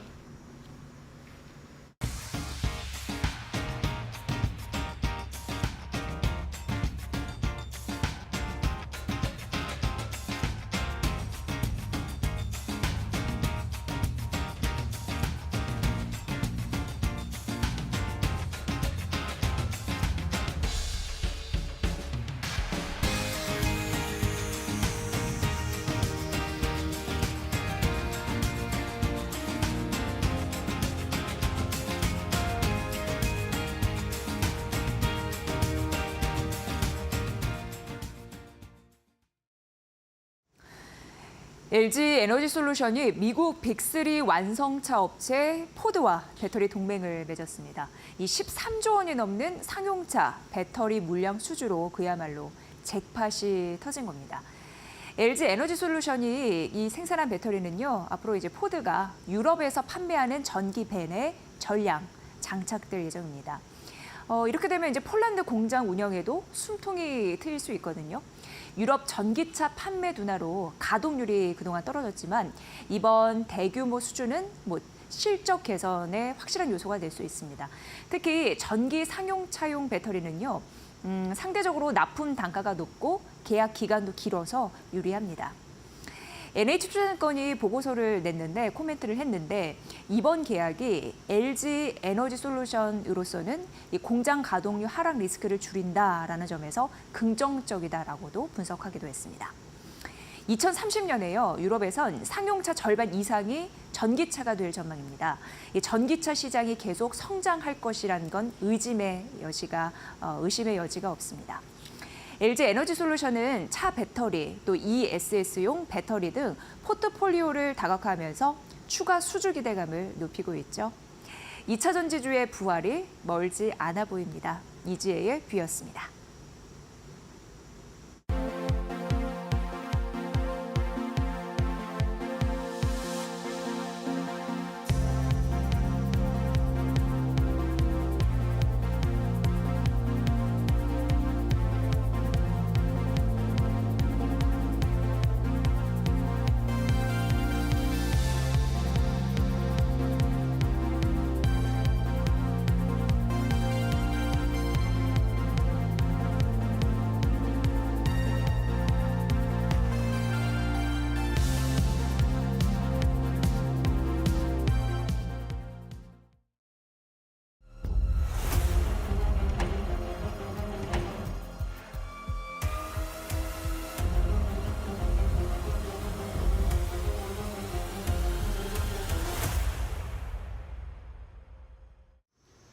안녕하세요. 매드토크 신일섭입니다. 오늘의 주제는 뉴진스 하니 어떻게 하니 BTS 진 슈퍼 참치 월척이네 피트 정치인 셀카지로 사과는 국룰이다 입니다. 한희 씨 정말 머리가 작긴 작네요. 자, 그 한국인이 아니어서 한국말이 좀 서툴 수가 있습니다. 근데 자기의 의견을 또박또박 하는 거 보니까 참 저 나이 때 저렇게 국정감사 자리에 나가가지고 자기 의견을 말할 수 있었을까 그런 생각이 듭니다. 대단합니다. 어쨌든 이거 어른들 싸움에 그러니까 이게 사실 자기가 좋아서 선택한 일이라 너가 견뎌야 된다 뭐 이렇게 말할 수도 있지만 자기 뭐 직업을 저걸 막 일부러 가수를 하라고 등 떠민 건 아니잖아요. 하지만 그렇다고 해서 그렇죠 불합리한 일을 당하는 거를 가만히 참고 있어라. 이것도 말이 안 되잖아요. 내가 좋아하는 일을 한다고 해서 불합리한 일을 견디면서 그렇게 뭐 괴롭게 그냥 삶을 살 필요가 있나요? 그리고 이게 자기가 자초한 일이가보다는 환경적인 문제였잖아요. 그래서 어쨌든 지금 뭐 연예인으로서 대접받는 거 많습니다. 솔직히 말해서 많죠? 얼마 전에 뭐 저 공항에서 뭐 경호업체의 그런 문제도 있었잖아요. 일반 관광객을 막 자기 맘대로 경호업체가 막 뭐 여권을 검사하고 뭐 이래가지고 공항에서 저기 변우석 씨 관련해가지고 뭐 저기다 고발당하고 이랬죠. 그러니까 뭐 연예인으로서 뭐 그런 그 대접을 받고 이런 건 있는데 문제는 또 연예인이라고 해서 대접을 못 받거나 어떤 법 외에 있는 것도 많습니다. 지금 이런 경우죠. 이게 지금 노동자로서의 그 정의가 연예인이 안 되어 있기 때문에 직장 내 괴롭힘의 그 뭐 보호 대상이냐 마느냐 그 문제가 있는 거예요, 지금. 직장 내 괴롭힘을 당했다고 해서 지금 출석을 한 건데 과연 연예인이 지금 직장 내 괴롭힘을 당하는 노동자의 권리가 지금 법적으로 있느냐 이거의 문제인 거예요. 노동자로 정의가 안 되어 있으면 노동부에서 이거를 뭐 노동자가 아니니까 이게 직장 내 괴롭힘의 대상으로 삼을 수가 없으니까 뭐 처벌도 내릴 수가 없는 것이죠. 근데 어쨌든 지금 여기 출석을 했는데 웃기지도 않은 일. 왜 그러냐면은 웃긴 일이 원래 웃긴 일일 수도 있는데 이런 상황을 너무 많이 봐가지고 이제 웃기지도 않아요. 이게 정치인들이 이런 일이 너무 많았잖아요, 그동안. 그렇죠?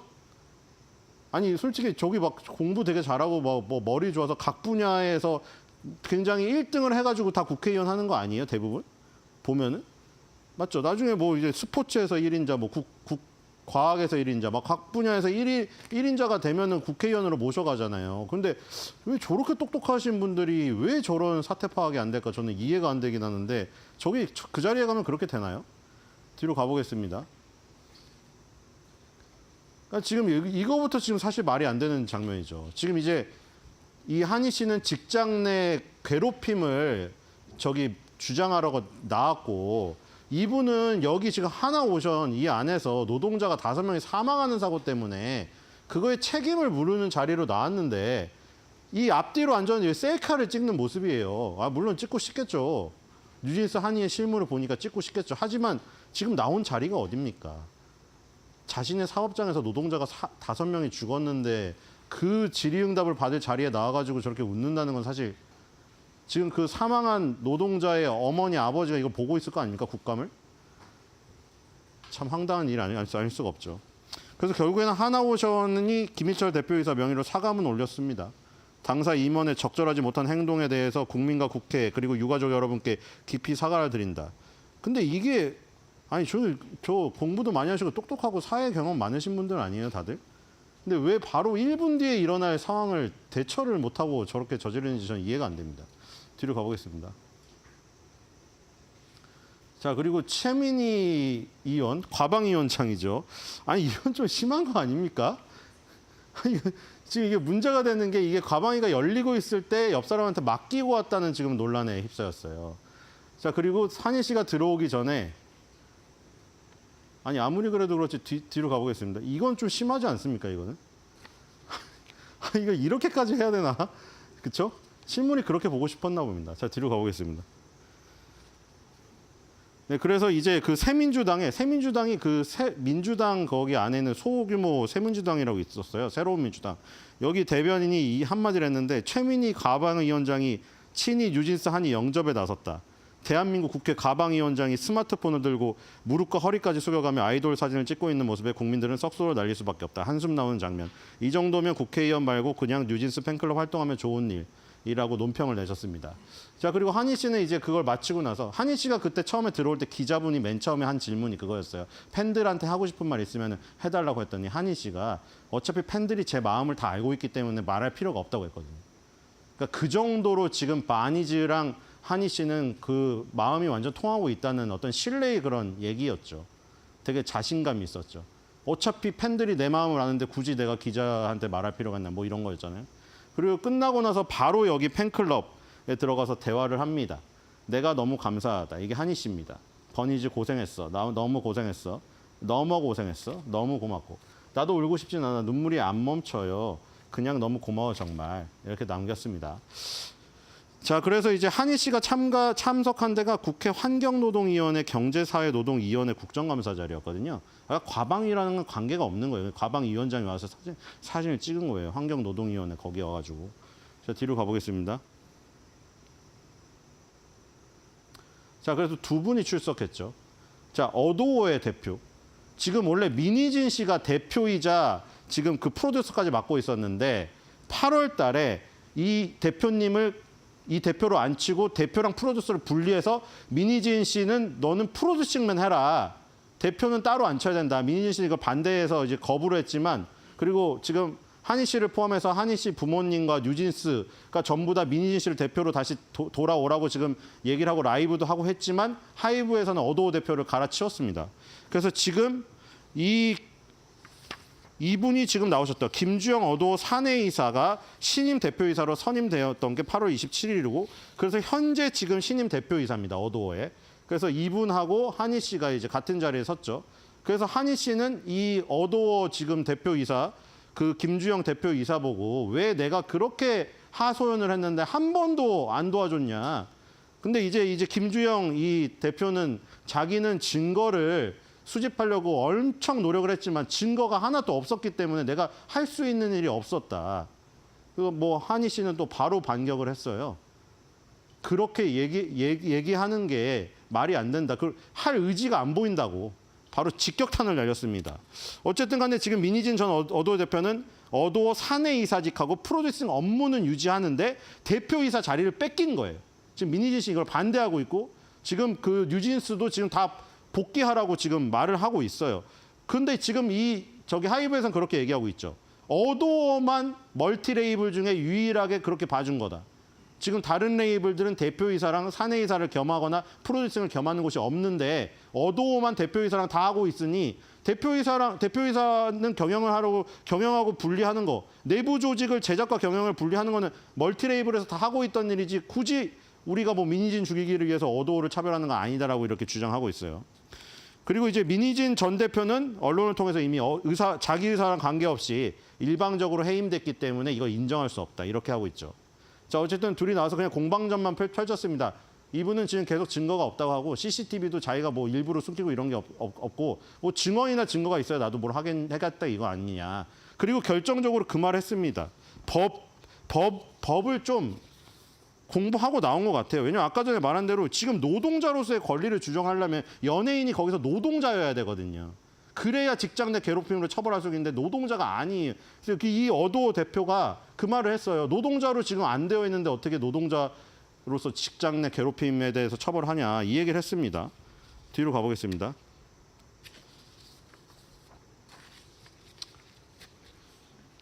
자, 그래서 아까 뭐 그 얘기 잠깐 하면은 그 직장 내 괴롭힘이 성립하려면 근로기준법에 적용되는 근로자 성이 인정돼야 되는데 연예인의 경우는 지금 소속사와 전속계약을 맺고 있어서 근로자로 보지 않고 있는 관행이 있어요. 그래서 지금 이게 적용하기가 어렵다고 합니다. 뭐 그렇게 해서 지금 공방전만 펼치다 나왔고 그 한희 씨가 맨 마지막 말이 그거였어요. 다음에 만약에 부르신다면 한국말을 좀 더 연습해서 나오겠다. 그러니까 나올 생각이 있는 거예요. 지금 다시 나올 생각이. 의지가 대단하죠. 자, 그리고 하이브의 지금 신규 앨범 발매 일정하고 오프라인 행사 일정입니다. 자, 이제 하이브는 뭐 결정 난 것 같아요. 프로듀싱 3년 하라고 했는데 솔직히 3년 뒤는 이제 어도어랑 이별할 것 같지 않아요, 지금? 어도어가 아니라 뉴진스랑 이별할 것 같죠? 지금 거의 기정사실화죠, 이거는. 그렇기 때문에 뭐 뉴진스 부모가 어쩌고 뭐 법정으로 민희진 씨가 어떻게 뭐 지금 집을 팔아가지고 이길 때까지 소송을 하고 그거 상관없이 하이브는 이미 마음속을 버렸습니다. 뉴진스랑 이제 함께하지 않을 것 같아요. 이미 다 버린 것 같아요. 그리고 이제 하이브는 어차피 자기네들은 멀티 레이블에 여러 가지 아이템이 있다 이거죠. 지금 보면 이제 BTS, 방탄소년단이 한 명씩 컴백을 하고 있죠. 이따 나오겠지만 진 씨가 가장 먼저 전역을 했어요. 맏형이라서 군대를 제일 먼저 갔거든요. 진 씨가 이제 솔로를 냈고 지금 이 세븐틴하고 투모로우 바이 투모로우 지금 세븐틴 그리고 저기 뭐 NCT 이런 정도가 지금 차세대 BTS로 거론되고 있잖아요. 근데 지금 세븐틴 같은 경우가 미니 12집이 10월 14일 날 나왔고요. 그다음에 오프라인 행사도 지금 2024년 4분기에 미국과 일본이 10회씩 잡혀 있습니다. 그러니까 이제 세븐틴이 활약을 하면 된다는 거죠. 그리고 엔하이픈도 있고 엔팀, 르세라핌, 뉴진스 있지만 뉴진스 이제 그렇죠. 거의 공식 행사 없겠죠. 보이넥스도 아일릿, 캐치아이 이렇게 쭉 있습니다. TWS. 자, 아일릿하고 이 관계가 지금 저희 계속 이런 거죠. 지금 한희 씨가 얘기한 게 아일릿 매니저가 자기네들 무시하고 지나가라고 했다. 그래서 그거를 증거를 확보하려고 CCTV를 구하려고 했더니 하필이면 그 장면만 없다고 해서 한희 씨가 지금 왜 어떻게 그 장면이 삭제가 됐는지 지웠는지 그럴 수가 있냐고 지금 주장하고 있죠. 아일릿이랑 미니진 씨랑 뭐 뉴진스랑 굉장히 지금 안 좋게 얽혀 있잖아요. 지금 서로 표절인이 많이 난리가 났는데 어쨌든 간에 지금 뭐 뉴진스는 피해를 봤죠. 지금 뉴진스가 지금 남은 활동을 보니까 없어요. 지금 4분기 활동이 비어 있어요. 지금 3분기에 일본 팬미팅 7회를 끝으로 끝났습니다. 그리고 여기서 수익을 크게 못 얻었습니다. 왜냐하면 지금 여기 일본에 첫 번째 진출해가지고 굉장히 판관비를 많이 썼거든요. 돈이 많이 남죠. 영업이익이 많이 안 남았어요. 어도가. 자, 뒤로 가보겠습니다. 그 앞으로 활동은 굉장히 불확실합니다. 그래서 하이브는 어차피 이 멀티 레이블이니까 자기는 아이템이 많다 이거예요. 지금 매출액으로 따져도 지금 5% 정도밖에 안 되고 어도의 매출이 전체 하이브에서 차지하는 게 5%밖에 안 되니까 버려도 그만이라는 거예요. 지금 느낌이. 자, 그래서 지금 새로운 그룹들 이거는 지금 다국적이죠. 다국적으로 지금 다 모여 있는데 이 지금 캐치아이죠. 캐치아이에 대해서 좀 기대를 하고 있는 것 같아요. 왜냐하면 지금 빌보드 차트에 입성을 하고 있거든요. 이게 하이브랑 개펜 레코드라는 지금 회사에서 글로벌 걸그룹을 내세웠는데 캐치아이가 지금 빌보드 차트를 보면은 글로벌 200에 차트 인을 했습니다. 지금 다음 순위를 볼까요? 네, 빌보드 글로벌 200인데 지금 이게 여기서 밑으로 쭉 내려가겠습니다. 뒤로 가보면은 88이 아니라 124위. 예, 그 124위에 있죠. 이 124위에 들어왔는데 지금 5주 연속 여기서 버티고 있습니다. 여기 있죠? 5주 연속 여기서 차트에서 버티면서 일단 순위는 좀 내려갔지만 124위에서 계속 버티고 있습니다. 108위에서 124위로 좀 내려갔는데 캐치아이의 터치라는 곡이 지금 계속 올라가고 있고요. 그리고 이거 말고도 빌보드의 또 탑 커런트 앨범 세일즈, 탑 앨범 세일즈라는 차트가 있는데 여기서도 각각 42위와 50위를 하고 있고 여기서는 8주 연속 차트인에 성공을 했습니다. 그다음에 이제 요 스포티파이죠. 스포티파이에서도 이 캐치아이의 터치가 데일리 탑송 글로벌 최신 차트 88위를 기록을 했습니다. 위클리로도 106위를 기록을 했고요. 그래서 이제 세계적인 이런 차트들에 인을 하고 있기 때문에 캐치아이에 좀 기대를 하고 있는 것 같습니다. 자, 그다음에 이제 가장 큰 파이프라인이죠. BTS가 이제 한 명씩 컴백합니다. 이제 그 진 씨가 가장 먼저 전역을 했고 전역 현장에 또 그 아미가 이제 조용하게 이제 전역을 뭐 군부대에서 치르게 하자고 뭐 나오지 말라 그랬는데 진짜로 안 나왔습니다. 대단한 단결력이죠, 진짜로. 진짜 아미 팬이 한 명도 안 왔어요. 진 씨가 조용히 전역을 할 수가 있었고 이제 슈퍼 참치라고 이제 내놨는데 좀 약간 B급 감성으로 내놨네요. 근데 이게 오리콘 차트에서 지금 바로 랭크인이 됐습니다. 뒤로 가보겠습니다. 일본 오리콘 차트가 예전에 비해서는 왜냐하면 지금 이 오리콘 차트 같은 경우는 약간 레거시거든요. 그래서 뭐 스포티파이라던가 뭐 이런 거에 비해서 조금 요즘에 언론에 덜 거론이 됩니다만 역시 일본 내에서 인기를 알아볼 수 있는 차트입니다. 데일리 디지털 싱글 랭킹에 10월 11일 날 나왔는데 그날 바로 1위에 진 씨의 슈퍼 참치가 올라왔고요. 자, 뒤로 가보겠습니다. 자, 그리고 이제 본 앨범이 나옵니다. 지금 11월 15일 오후 2시로 이렇게 찍혀 있죠, 지금. 진의 첫 솔로 앨범이 제목이 여기 해피입니다. 첫 솔로 앨범 해피가 2024년 11월 15일이니까 지금 이제 한 달 내로 접어들었네요. 이게 나옵니다. 그러니까 지금 진 씨가 스타트를 끊었기 때문에 차차 이제 전역을 하겠죠. 물론 슈가 씨는 이제 뭐 어떤 법적인 처벌을 받아야겠지만 현역이 아니니까요. 나머지 현역분들은 차차 전역을 합니다. 이런 식으로 계속 싱글이라던가 솔로 앨범을 통해 가지고 열을 낸 다음에 완전체가 데뷔하는 2025년에는 하이브의 실적이 굉장히 턴어라운드할 가능성. 뭐 이런 거를 믿고 완전히 미니진 어도 뉴진스는 이제 정리하려고 마음을 먹은 것 같아요. 자, 그래서 뭐 한희 씨가 다시 국정감사에 나올지 모르겠지만 뭐 이번 일을 통해 가지고 노동자로서의 연예인이 어떻게 뭐 자리를 잡는가 뭐 이런 것이 바뀌는 뭐 계기가 됐으면 좋겠고 어쨌든 뉴진스가 어디를 가든 그렇죠? 어디를 가든 성공했으면 좋겠습니다. 지금 사실 저기서 가수 생활을 접을 수는 없잖아요. 얼마나 지금 몇 년을 노력했는데요. 어쨌든 좋은 그 방향으로 끝났으면 좋겠습니다. 자, 한 줄 매드평입니다. 하이브, 새 청바지 버리고 뭘로 갈아입을 거야?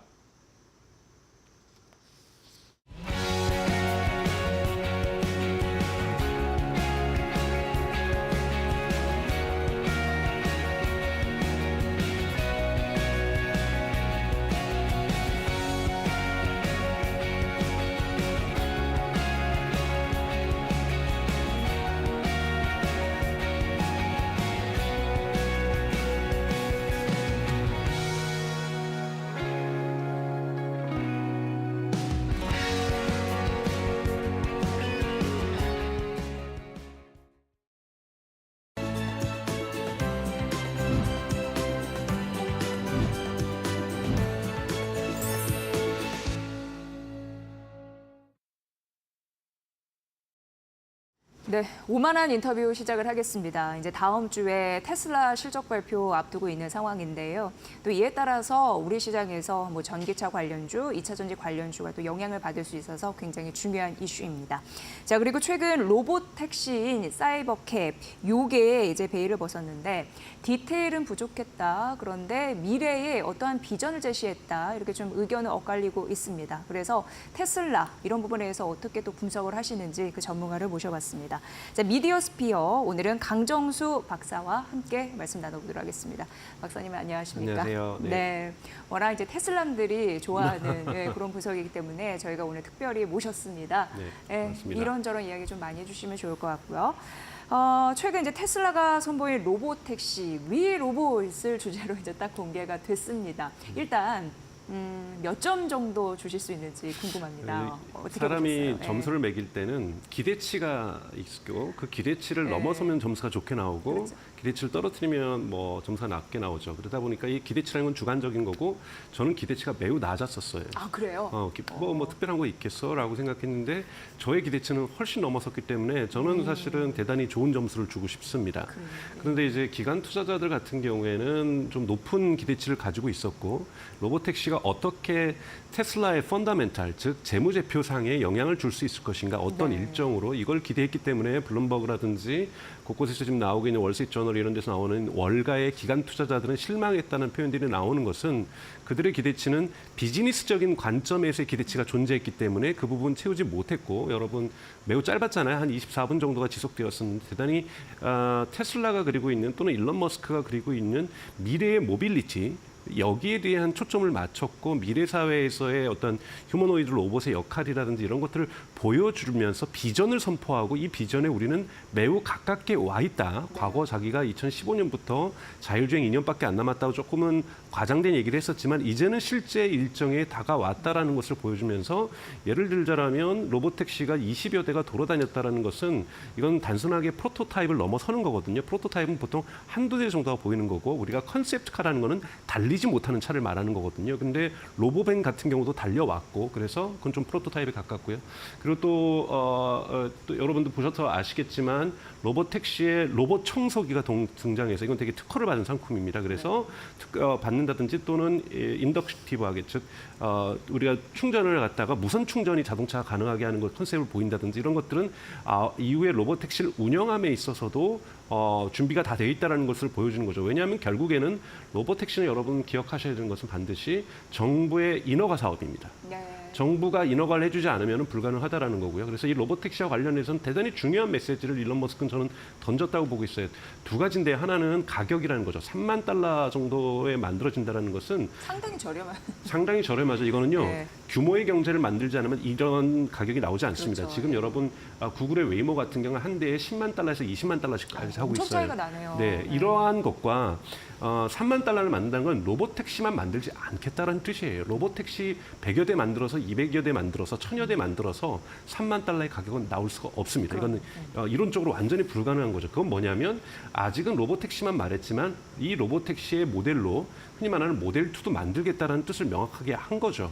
거기에서 가격 3만 대를 우리가 역축할 수가 있는 거고요. 이 첫 번째, 두 번째 시그널이고 두 번째 시그널은 2025년입니다. 내년입니다. 캘리포니아하고 텍사스에서 모델 3와 모델 Y가 unsupervised, 즉 비감독하에서 즉 레벨 4를 의미하게 한다고 볼 수 있죠. 또는 레벨 3과 레벨 4를 의미할 수 있는 이 수준으로 테스트를 주정부로부터 받아서 운영을 하기 시작할 거다. 이 얘기를 한 거죠. 예. 이건 두 가지 의미가 있습니다. 하나는 로봇택시로 궁극으로 가기 위해서는 정부 당국의 허가가 필요한데 여기에 대한 데이터를 모으겠다는 거고요. unsupervised, 즉 비감독하에서 즉 인간은 여기에서 운전할 때 영화를 본다든지 스마트폰을 본다든지 여러 가지 다른 행위를 해도 상관없습니다. 지금 현재는 항상 운전대를 주시하고 있어야 되죠. 그러니까 그런 수준까지도 갈 수 있다는 것에 대한 분명한 신호를 줬다라는 거고요. 이것은 또 하나 역으로 그렇게 돌아다니다 보면 하나의 마케팅 요소가 있겠죠. 미국 같은 경우는 특히 여러분들 선택하지 않은 차량들이 대부분 특수한 경우를 빼놓고는 선택을 할 수가 없기 때문에 미국이나 유럽 같은 경우에는 저 운전자가 딴 짓을 하고 있는데도 자동차가 잘 가고 있구나. 이건 신뢰도를 시장의 신뢰도를 형성할 수 있고 그러면 현재 있는 FSD를 갖다가 구독 서비스로 구독할 수 있는 가능성들이 늘어날 수 있는 마케팅 효과가 분명히 존재하고 있는 거고요. 그 자체가 광고가 되겠네요. 그렇죠. 네. 그 자체가 광고가 되겠는 거죠. 네. 그래서 로보택시의 가격에서 이것이 대량 생산된다라는 것, 로보택시만 생산하는 것이 아니라 여기에 핸들과 브레이크 시스템을 달아서 일반 대중들이 살 수 있는 흔히 말하는 모델 2, 저가형 모델 2가 나온다라는 얘기를 한 거고, 그리고 내년에 직접적으로 FSD를 창작한 언슈퍼바이즈가 캘리포니아하고 텍사스의 물론 모든 주에서 작동하는 것이 아니라 오스틴이라든지 샌프란시스코라든지 특정 도시에서 작동되겠지만 이 부분을 명확하게 했다라는 점, 이 부분이 저는 대단히 중요한 의미를 가지고 있고요. 로보밴 같은 경우는 좀 미래성이 있다라고 볼 수가 있고, 네. 그다음에 이제 두 번째가 옵티머스가 나왔고, 물론 옵티머스는 저는 그것을 방송할 때보다 제가 생방송으로 어느 방송에서 중계를 했었는데 이건 누가 봐도 원격 조정이 좀 있는 것 같다고 얘기를 했어요. 네, 근데 거기 약간 좀 리스크로. 근데 저는 원격 조정은 충분히 있을 수 있다고 저는 생각이 들어요. 왜냐하면 그 많은 대중들 앞에서 작동을 하다 보면은 사고가 날 수도 있고 오류가 있을 수도 있기 때문에 여러분 웨이모도 원격 조정이 들어갑니다. 필요한 시기에. 또는 뭐 여러분 아시는 GM의 크루즈 같은 경우는 지나치게 원격 조정을 많이 했는데 원격 조정을 또 잘 못해서 사고가 나서 시장에서 철수한 일이 있었죠. 그리고 바이두의 아폴로, 미국 지금 중국에서 하고 있는 자율주행도 원격 조정 들어가 있어요. 그래서 원격 조정 자체가 문제가 아니라 이 옵티머스가 보여줬던 유연함이라든지 손가락이 특히 되게 중요한데요. DOF라고 얘기합니다. 그러니까 디그리 오브 프리덤이라고 해서 손가락에 어느 정도 자유도를 갖느냐. 근데 인간이 28도거든요. 근데 지금까지 옵티머스가 11도였는데 이번에 22도까지 보여줬어요. 거의 뭐 수준이 비슷해지는. 그렇죠. 예. 이런 부분에 대해서 많은 성과들이 있었다는 점에서 저는 의미가 있다라고 보고요. 이걸 가지고 저희가 앞으로 어떻게 시장이 만들어질 것인지를 전망하고 예측하는 것이 필요하고, 이러한 마케팅 쇼에서 이것이 비즈니스 미팅도 아니고 투자자들과의 미팅도 아니기 때문에 구체적으로 재무 실적과 관련돼서 어떻게 비즈니스 전략들을 세우겠다는 걸 발표하는 자리가 아니었다라는 거죠. 대중들에게 테슬라의 비전을 보여주는 거고, 비전에 우리가 얼마나 가까이 와 있는가, 그리고 비전이 구현됐을 때 얼마나 사회가 좋아질 수 있을 것인가를 보여주는 장이었다는 부분에서 저는 긍정적으로 보고 있습니다. 만약에 옵티머스가 나와서 차량이 타이어가 빵꾸 나서 타이어를 수리하는 모습까지 보여줬다, 뭐 이러면은 저는 뭐 난리 났을 거라고 보지만 그건 그냥 저의 그냥 헛된 기대고요. 그런 건 없었고, 미스테이크는. 그런 건 없었지만 전체적으로 저는 잘 진행되었던 마케팅 이벤트라고 보고 있습니다. 네. 그러니까 하나의 쇼는 뭐 잘 끝났다. 네. 그리고 그거는 이벤트성으로 우리가 봐야 된다. 이런 네. 느낌이었고, 듣다 보니까 일단 기술력 어느 정도에 네. 올라왔고, 가격 경쟁력 이거 괜찮아요. 이건 이후에 좀 말씀드리도록 네, 하겠습니다. 네. 그리고 시장에서 받아들여야 되는데 어느 정도 환경이 좀 구축되어 가고 있다. 네. 이걸 좀 장점으로 꼽아주셨고요. 그리고 이제 중요한 게 이게 자율주행 레벨이잖아요. 이거 네네. 우리 관련주랑도 연결해 있어서 궁금한 게 이게 0에서 5까지 이렇게 단계가 네. 있는 걸로 보이는데 어디까지 온 거예요? 지금 공식적으로 인정해야 되는 것은 이제 FSD, 그러니까 테슬라가 보여주고 있는 FSD 12.5 같은 경우는 레벨 2라고 볼 수가 있습니다. 왜냐하면 이 앞에 슈퍼바이즈드, 인간 감독이 붙어 있다는 건 무조건 레벨 2입니다. 아무리 그 자체 기능이 지금 뭐 간섭 없이도 대단히 오래 갈 수 있다 그래도 이건 레벨 2죠. 왜냐하면 여러분 아셔야 되는 것은 레벨 3부터는 사고가 났을 때 제조사가 책임지게 되어 있는 거거든요. 그렇죠. 그런 부분, 그리고 레벨 3로 갈 때는 정부의 인허가가 필요합니다. 그렇기 때문에 아직 지금 일론 머스크가 얘기했던 내년에는 이것이 가능하다고 한다. 텍사스하고 캘리포니아 가능하다는 것은 텍사스하고 캘리포니아 주에서는 이걸 허가를 받겠다는 뜻이거든요. 그렇기 때문에 아직까지는 레벨 2라고 볼 수가 있고 레벨 4로 갈 수 있죠. 레벨 3는 여러분 인간이 그래도 중간중간에 계속 개입을 하는 거고 레벨 4부터는 이제 시스템이 개입을 하는 거거든요. 근데 언슈퍼바이즈라면 레벨 4로 바로 점프업을 하겠다라는 거고, 이것은 아마 FSD 13 버전부터 가능할 거라고 보고 있습니다. FSD 13 버전을 일론 머스크가 이번 아마 다음 주에 있을 이 실적 발표에서는 FSD 13 버전이 언제쯤 상용화될지에 대해서는 분명하게 시기를 얘기해 줄 거라고 얘기를 보고 있거든요. 왜냐하면 9월 달에 이미 x.com 계정을 통해서 테슬라의 공식 계정에서 13 버전을 로보택시에 적용할 거고, 내년도에서는 13 버전이 배포가 될 거라고 분명하게 밝히고 있어요. 네. 그런 부분에서 일정들은 좀 나와 있다고 볼 수가 있습니다. 그래서 근데 이제 실제로 테슬라 같은 경우는 아직까지는 현실화되지 못했던 건데 이보다 더 앞서 나가고 있는 것은 구글의 웨이모가 맞습니다. 예, 그래가지고 테슬라는 급락했는데 웨이모는 오히려 이게 급등하는 그렇죠. 흐름들이죠, 주가가. 그렇죠. 웨이모 같은 경우는 또 우버를 통해서 사용할 수가 있고, 예, 그러다 보니까 우버의 주가도 지금 급등하고 있는데요. 그러니까 이 웨이모 같은 경우에는 대단히 저는 대단히 높게 보고 있습니다. 왜냐하면 지금 7월 달부터 실적이 어떻게 나오고 있냐면 매주 10만 건의 유료 결제가 발생하고 있어요. 지금 4개 도시밖에 운영을 안 합니다. 샌프란시스코, LA, 그다음에 피닉스, 오스틴. 이 4개 도시에서 운영을 하는데 매주 10만 건의 유료 결제가 발생한다는 것은 매우 큰 문제 없이 지금 대단히 대중 서비스로서 자리 잡아가고 있다라는 부분에서 웨이모의 그 성취는 높게 평가를 해야 된다고 볼 수 있고 이것과 준하는 것이 중국의 바이두가 하고 있는 아폴로라고 하는 서비스고 중국의 우한이라는 도시에서 지금 작동이 큰 문제 없이 지금 작동되고 있는 걸로 알고 있어요. 문제는 그 웨이모의 접근 방식과 테슬라의 접근 방식이 완전히 다르다는 겁니다.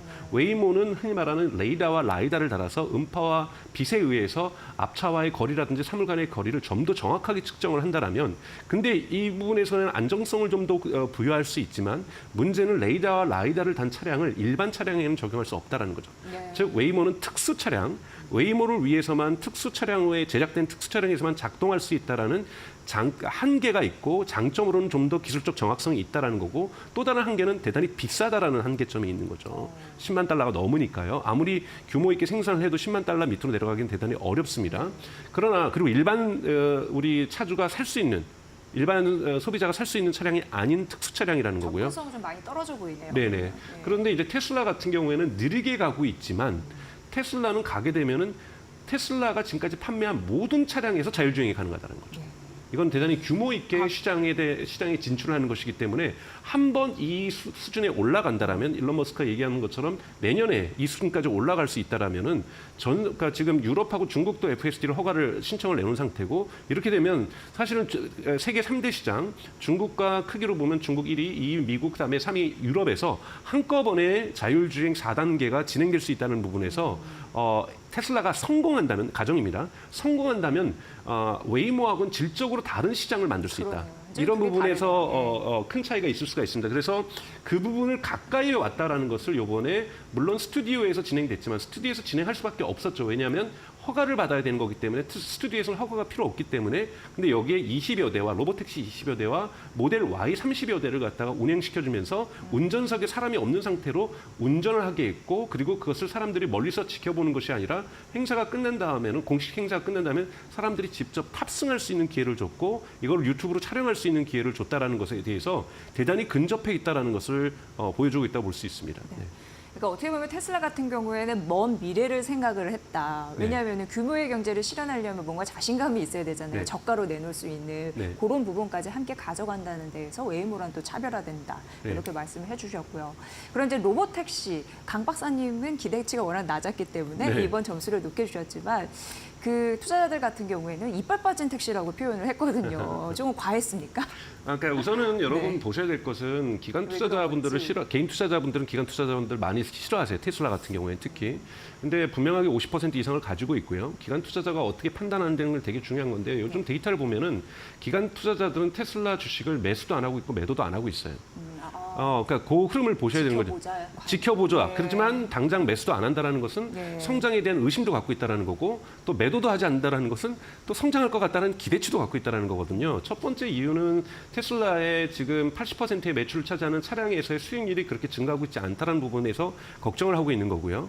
그렇기 때문에 얼마나 대규모로 차량을 많이 판매할 수 있을 것인가, 매출을 많이 올릴 것인가에 관심이 대단히 크다라는 거고 그럼에도 불구하고 매도하지 않는다라는 것은 성장에 대한 가능성은 그래도 믿고 있다라는 이런 부분이 있고요. 이번에 이벤트와 관련 전후로 해서 주가가 올랐던 것은 사실은 개인 투자자들이 올렸던 거고 여기에 일부 투기꾼들이 좀 붙어서 항상 테슬라 이벤트에서는 이런 일들이 있었어요. 그리고 이번 경우도 마찬가지로 예외 없이 이벤트 있는 당일날 주가가 폭락했던 이런 사례를 규칙적으로 보여줘 왔기 때문에 그 패턴이에요. 네, 패턴이기 때문에 저는 이건 큰 문제는 아니라고 보고 있습니다. 왜냐하면 이 펀더멘탈에 의해서 움직인 것이 아니잖아요. 이건 마케팅 이벤트에 이거는 펀더멘탈을 예측할 수 있는 성장의 기대치만을 주는 것이지 실제로 재무제표에 어떤 영향도 1도 영향을 주지 않는 것이기 때문에 이것이 변동성이 특히 여러분도 아시는 것처럼 테슬라 주주분들 매우 속상하신 이유가 변동성이 너무 심한 거잖아요. 테슬라의 주식은 이미 변동성이 심하고 이미 고평가 받았다는 걸 인정하셔야 됩니다. PE 레이쇼가 70이 넘잖아요. 포드가 여러분 비교하면 7입니다. 아유, 포드의 네. 10배가 넘는 네, PE 레이쇼를 가지고 있다는 것만으로도 주가가 고평가받고 있다는 거고 그렇기 때문에 더 오르려고 하면은 펀더멘탈이 변화해야 되는 거지 스토리가 더 변한다고 해서 성장 가능성에 대한 기대치를 갖다가 마케팅을 통해서 풀어낸다고 해서 계속해서 오르기는 어렵다. 이런 부분은 조금 인정하셔야 되고 오히려 더 중요한 것은 다음 주에 있을 실적 발표를 여러분들이 관전하는 것이 더 중요하다고 저는 보고 있습니다. 네.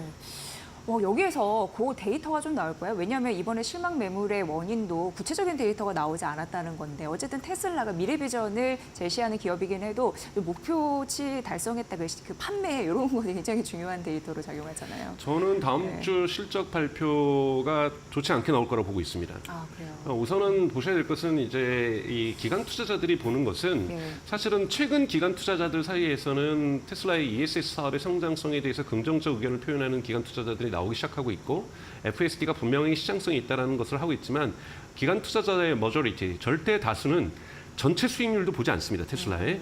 자동차 사업의 수익률을 보고 있어요. 왜냐하면 자동차 매출이 80%를 차지하고 있는데 근데 이것이 대단히 높은 20%가 넘는 자리에서 계속해서 지금 하락하면서 10%대까지 내려왔잖아요. 네. 이 부분은 여러분도 아시는 것처럼 고이자율 상황에서 할부금융에 있어 테슬라가 리스까지 이제 상품을 내놓으면서 리스라는 건 테슬라에게는 비용 측면이 발생한다는 거고 비용이 증가한다는 건 수익률이 떨어진다는 거죠.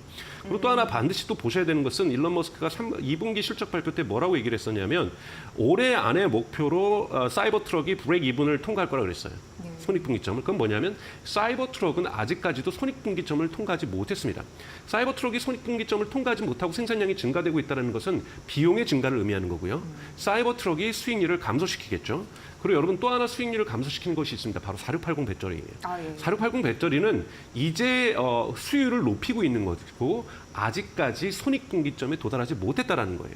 근데 만약에 이것이 이제 그것을 통과하게 되면은 테슬라에게는 막대한 수익률 증가로 이어지겠죠. 그렇기 때문에 이것은 4분기 때는 테슬라의 사이버 트럭과 4680이 손익분기점을 통과하게 될 가능성이 매우 높다라고 지금 전문가들이 분석하고 있기 때문에 4분기 실적에서는 수익률이 다시 증가하겠지만 3분기에서는 매출이 늘어나긴 했지만 수익률이 떨어질 가능성은 분명하게 존재한다. 왜냐하면 3분기 때는 또 아직 미국 페드에서 이자율을 비컷하기 전이었고 이렇기 때문에 이런 효과들을 다 감안한다라면은 수익률은 2분기 대비해서 유지되거나 조금이라도 하락할 수 있습니다. 여기에 근데 그렇게 되면은 기관 투자들은 실망할 가능성이 매우 높다라는 것은 여러분들이 좀 인지하시고 실적 발표를 보실 필요가 있습니다.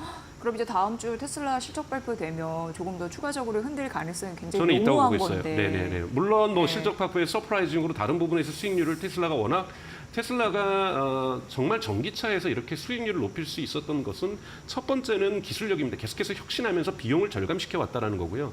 그러나 우리가 아직까지 제가 정확하게 볼 수 없는 수익률을 판단할 수 없는 것은 리튬 가격이 지금 떨어지고 있잖아요. 네. 리튬 가격이 떨어지고 있으면서 배터리의 가격이 떨어졌기 때문에 이 부분이 수익률 개선에 도움을 줬을 수도 있어요. 그래서 분명하게 원가 하락으로. 네. 배터리 가격의 하락을 통해서 수익률 개선이 분명히 있었은 측면이 있고 사이버 트럭과 4680 배터리가 2분기 대비 브레이크 이븐은 오지 않았지만 손실 규모가 줄어들었기 때문에 2분기 대비 수익률이 증가할 수도 있습니다. 제가 분명하게 떨어진다는 얘기는 아니고 증가하게 된다면 주식시장은 되게 긍정적으로 반응을 할 거고 하락한다면 부정적으로 반응할 수 있지만 이건 아직 예단하기 어렵다. 그래서 그날 발표 때 여러분 보셔야 될 것은 자동차 부분에서의 수익률이 어떻게 되는가에 따라서 기관 투자자들은 매도와 매수를 결정하게 될 거라는 거죠. 네. 내가 급 생각나는 게 이제 금리 인하는 추세적으로 이루어지잖아요. 네. 그거에 대한 긍정적인 플러스 요인이 있어요. 그거는 앞으로도 분명하게 네. 존재하죠. 그러니까 된다라는 것은 우선은 리스를 많이 하지 않아도 아까 그 말씀하셔서 네네. 생각이 들었거든요. 네네네. 그러니까 포드 같은 경우도 그렇고 현대차도 그렇고 보통 리스는 여러분 그나마 리스에 대한 비용을 절감하기 위해서 미국에서 많이 하고 있는 것은 리스 채권이라는 시큐리티가 있습니다. 네. 그러니까 즉 리스한 것만큼 채권을 만들어서 이것을 에셋을 그러니까 즉 자동차를 리스한다는 건 소유주는 생산자가 갖고 있는 거거든요. 할부금융을 해서 판매하는 것은 소유주가 우리 일반 소비자가 되는 거고 소비자가 은행에 그걸 담보로 해서 돈을 빌리는 거고 리스는 은행에다가 우리 에셋을 판매자가 담보로 걸고 돈을 대출받아가지고 소비자에게 이걸 주게 되는 거거든요. 그러다 보니까 이 담보를 은행 담보보다 더 좋게 해주는 것이 채권이기 때문에 채권을 발행해서 이 돈을 만드는 경우도 있어요. 근데 지금 테슬라도 채권을 지금 발행하려고 하고 있고 포드도 당연히 발행하고 현대기아차도 발행을 합니다. 그래서 이 채권이 어느 정도 의미가 있게 작동될 경우에는 이것 다 뭐냐면 수익률을 높이기 위한 행동이라는 거죠. 그래서 지금 9월 달에 비컷이 있었지만 실질적으로는 당장 소비자들에게 체감하는 건 10월, 11월부터 가능하기 때문에 이건 4분기에 영향을 미치는 거고요. 그래서 3분기에서는 이 리스의 부분 채권 발행이 어떻게 9월 달에 정산될 수 있는가가 중요하다고 보고 있습니다. 그래서 여러분 보셔야 될 것은 항상 다소 반복하지만 다음 주에 있을 것은 수익률. 자동차 산업의 수익률이 올라갈 수도 있고 내려갈 수 있는 확률 각각 존재하고 있기 때문에 이것이 조금이라도 0.1%라도 긍정적으로 가게 된다면 네. 주가는 긍정 반응, 0.1%로 하락하게 된다면 부정 반응 생긴다는 거죠. 엄청 큰 차이가 날 것 같은데요. 네네. 네, 테슬라 채권 발행 이런 얘기를 또 들으니까 네. 또 관심이 또 있어집니다.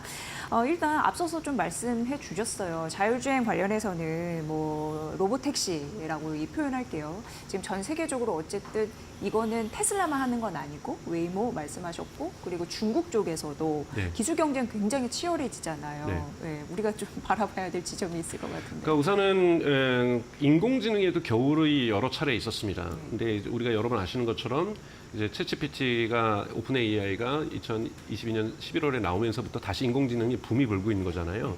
마찬가지로 작년까지만 해도 자율주행에서의 겨울이 있었다고 분명히 얘기를 하고 있었어요. 왜냐하면 웨이모도 계속 실험하고 있고 특히 작년에 큰 사건이 GM의 크루즈가 시장에서 철수하는 사건들이 있었던 거고요. 이런 부분이 있었는데 드디어 웨이모도 그 전에 지금까지는 어떻게 됐었냐면 올해 봄까지는 등록된 사람들만 탈 수 있었어요.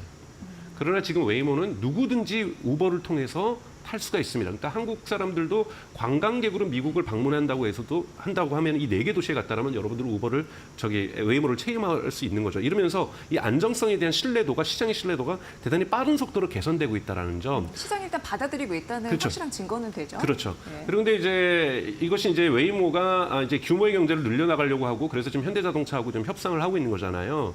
왜냐하면 원래는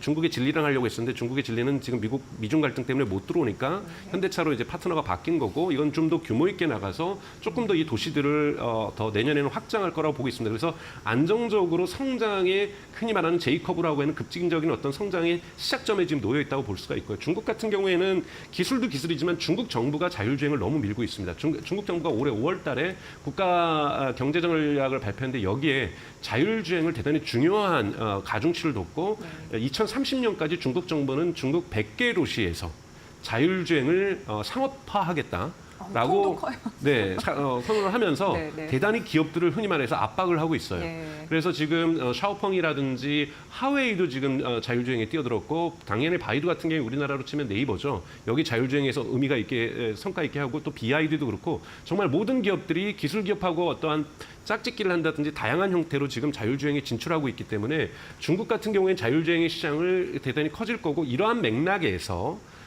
중국 정부가 테슬라의 FSD를 허가할 가능성이 매우 높습니다. 매기 효과를 가지고 있기 때문에 있기 때문에 중국 정부가 허가할 가능성이 있고요. 오히려 유럽은 조금 더 보수적으로 늦게 움직일 거라고 보고 있어요. 근데 중국에서만이라도 테슬라의 FSD가 된다라고 한다라면은 대단히 특히 중국 같은 경우에는 이 디지털 기술에 대한 소비자의 수용성이 상대적으로 미국보다 높기 때문에 FSD가 월 매출을 만들어내면서 구독을 만들어내면서 재무제표상으로 처음으로 소프트웨어, 테슬라는 지금까지 소프트웨어 매출이 없었거든요. 이런 소프트웨어 매출이 자동차 기업 중에서 소프트웨어 매출이 지금까지는 있었던 기업은 아무 데도 없죠. 물론 크루즈가 잠깐 있었지만 거긴 항상 적자였으니까요. 하지만 뭐 웨이모가 된다고 해도 이건 기술 기업이고 바이두도 이건 원래 기술 기업이니까 전통적인 자동차 기업에서 한 번도 월 매출을 내는 기업이 없었는데 테슬라가 그것을 첫 번째로 저는 기록하는 순간이 테슬라가 어떤 전환점을 맞는 모멘텀이 될 수 있을 거라고 보고 이 모멘텀은 내년 정도에는 충분히 발생할 수 있다라고 보고 있습니다. 네. FSD는 확실한 성장 산업으로서 누가 주도권을 쥐는지 굉장히 큰 수익을 가져갈 것 같다는 생각이 들고 그 스타트를 테슬라가 끊을 수 있을지 봐야 되겠네요. 실제로 초기에 우리가 이 자동차 시장의 전환을 볼 때는 첫 번째 시기가 우선 전기차로의 전환은 역사적으로 거스를 수가 없죠. 제도적으로 이미 법적으로 유럽과 미국은 그리고 중국은 이 세계 3대 시장이 이렇게 가면은 나머지는 쫓아가는 거잖아요. 이런 부분이 존재하는데 1기가 전기차였다면 2기는 자율주행차라고 볼 수가 있는 거죠. 네. 네, 오늘 뭐 테슬라 AI 기술로 기업 가치를 쭉 끌어올릴 수 있을지 잘 말씀해 주셨는데 다음 주 굉장히 중요한 분기점입니다. 네, 박사님 말씀해 주신 대로 저희가 관전 포인트 잘 따라가 보도록 하겠습니다. 네, 오늘 고생 많으셨습니다. 잘 들었습니다. 네, 고맙습니다.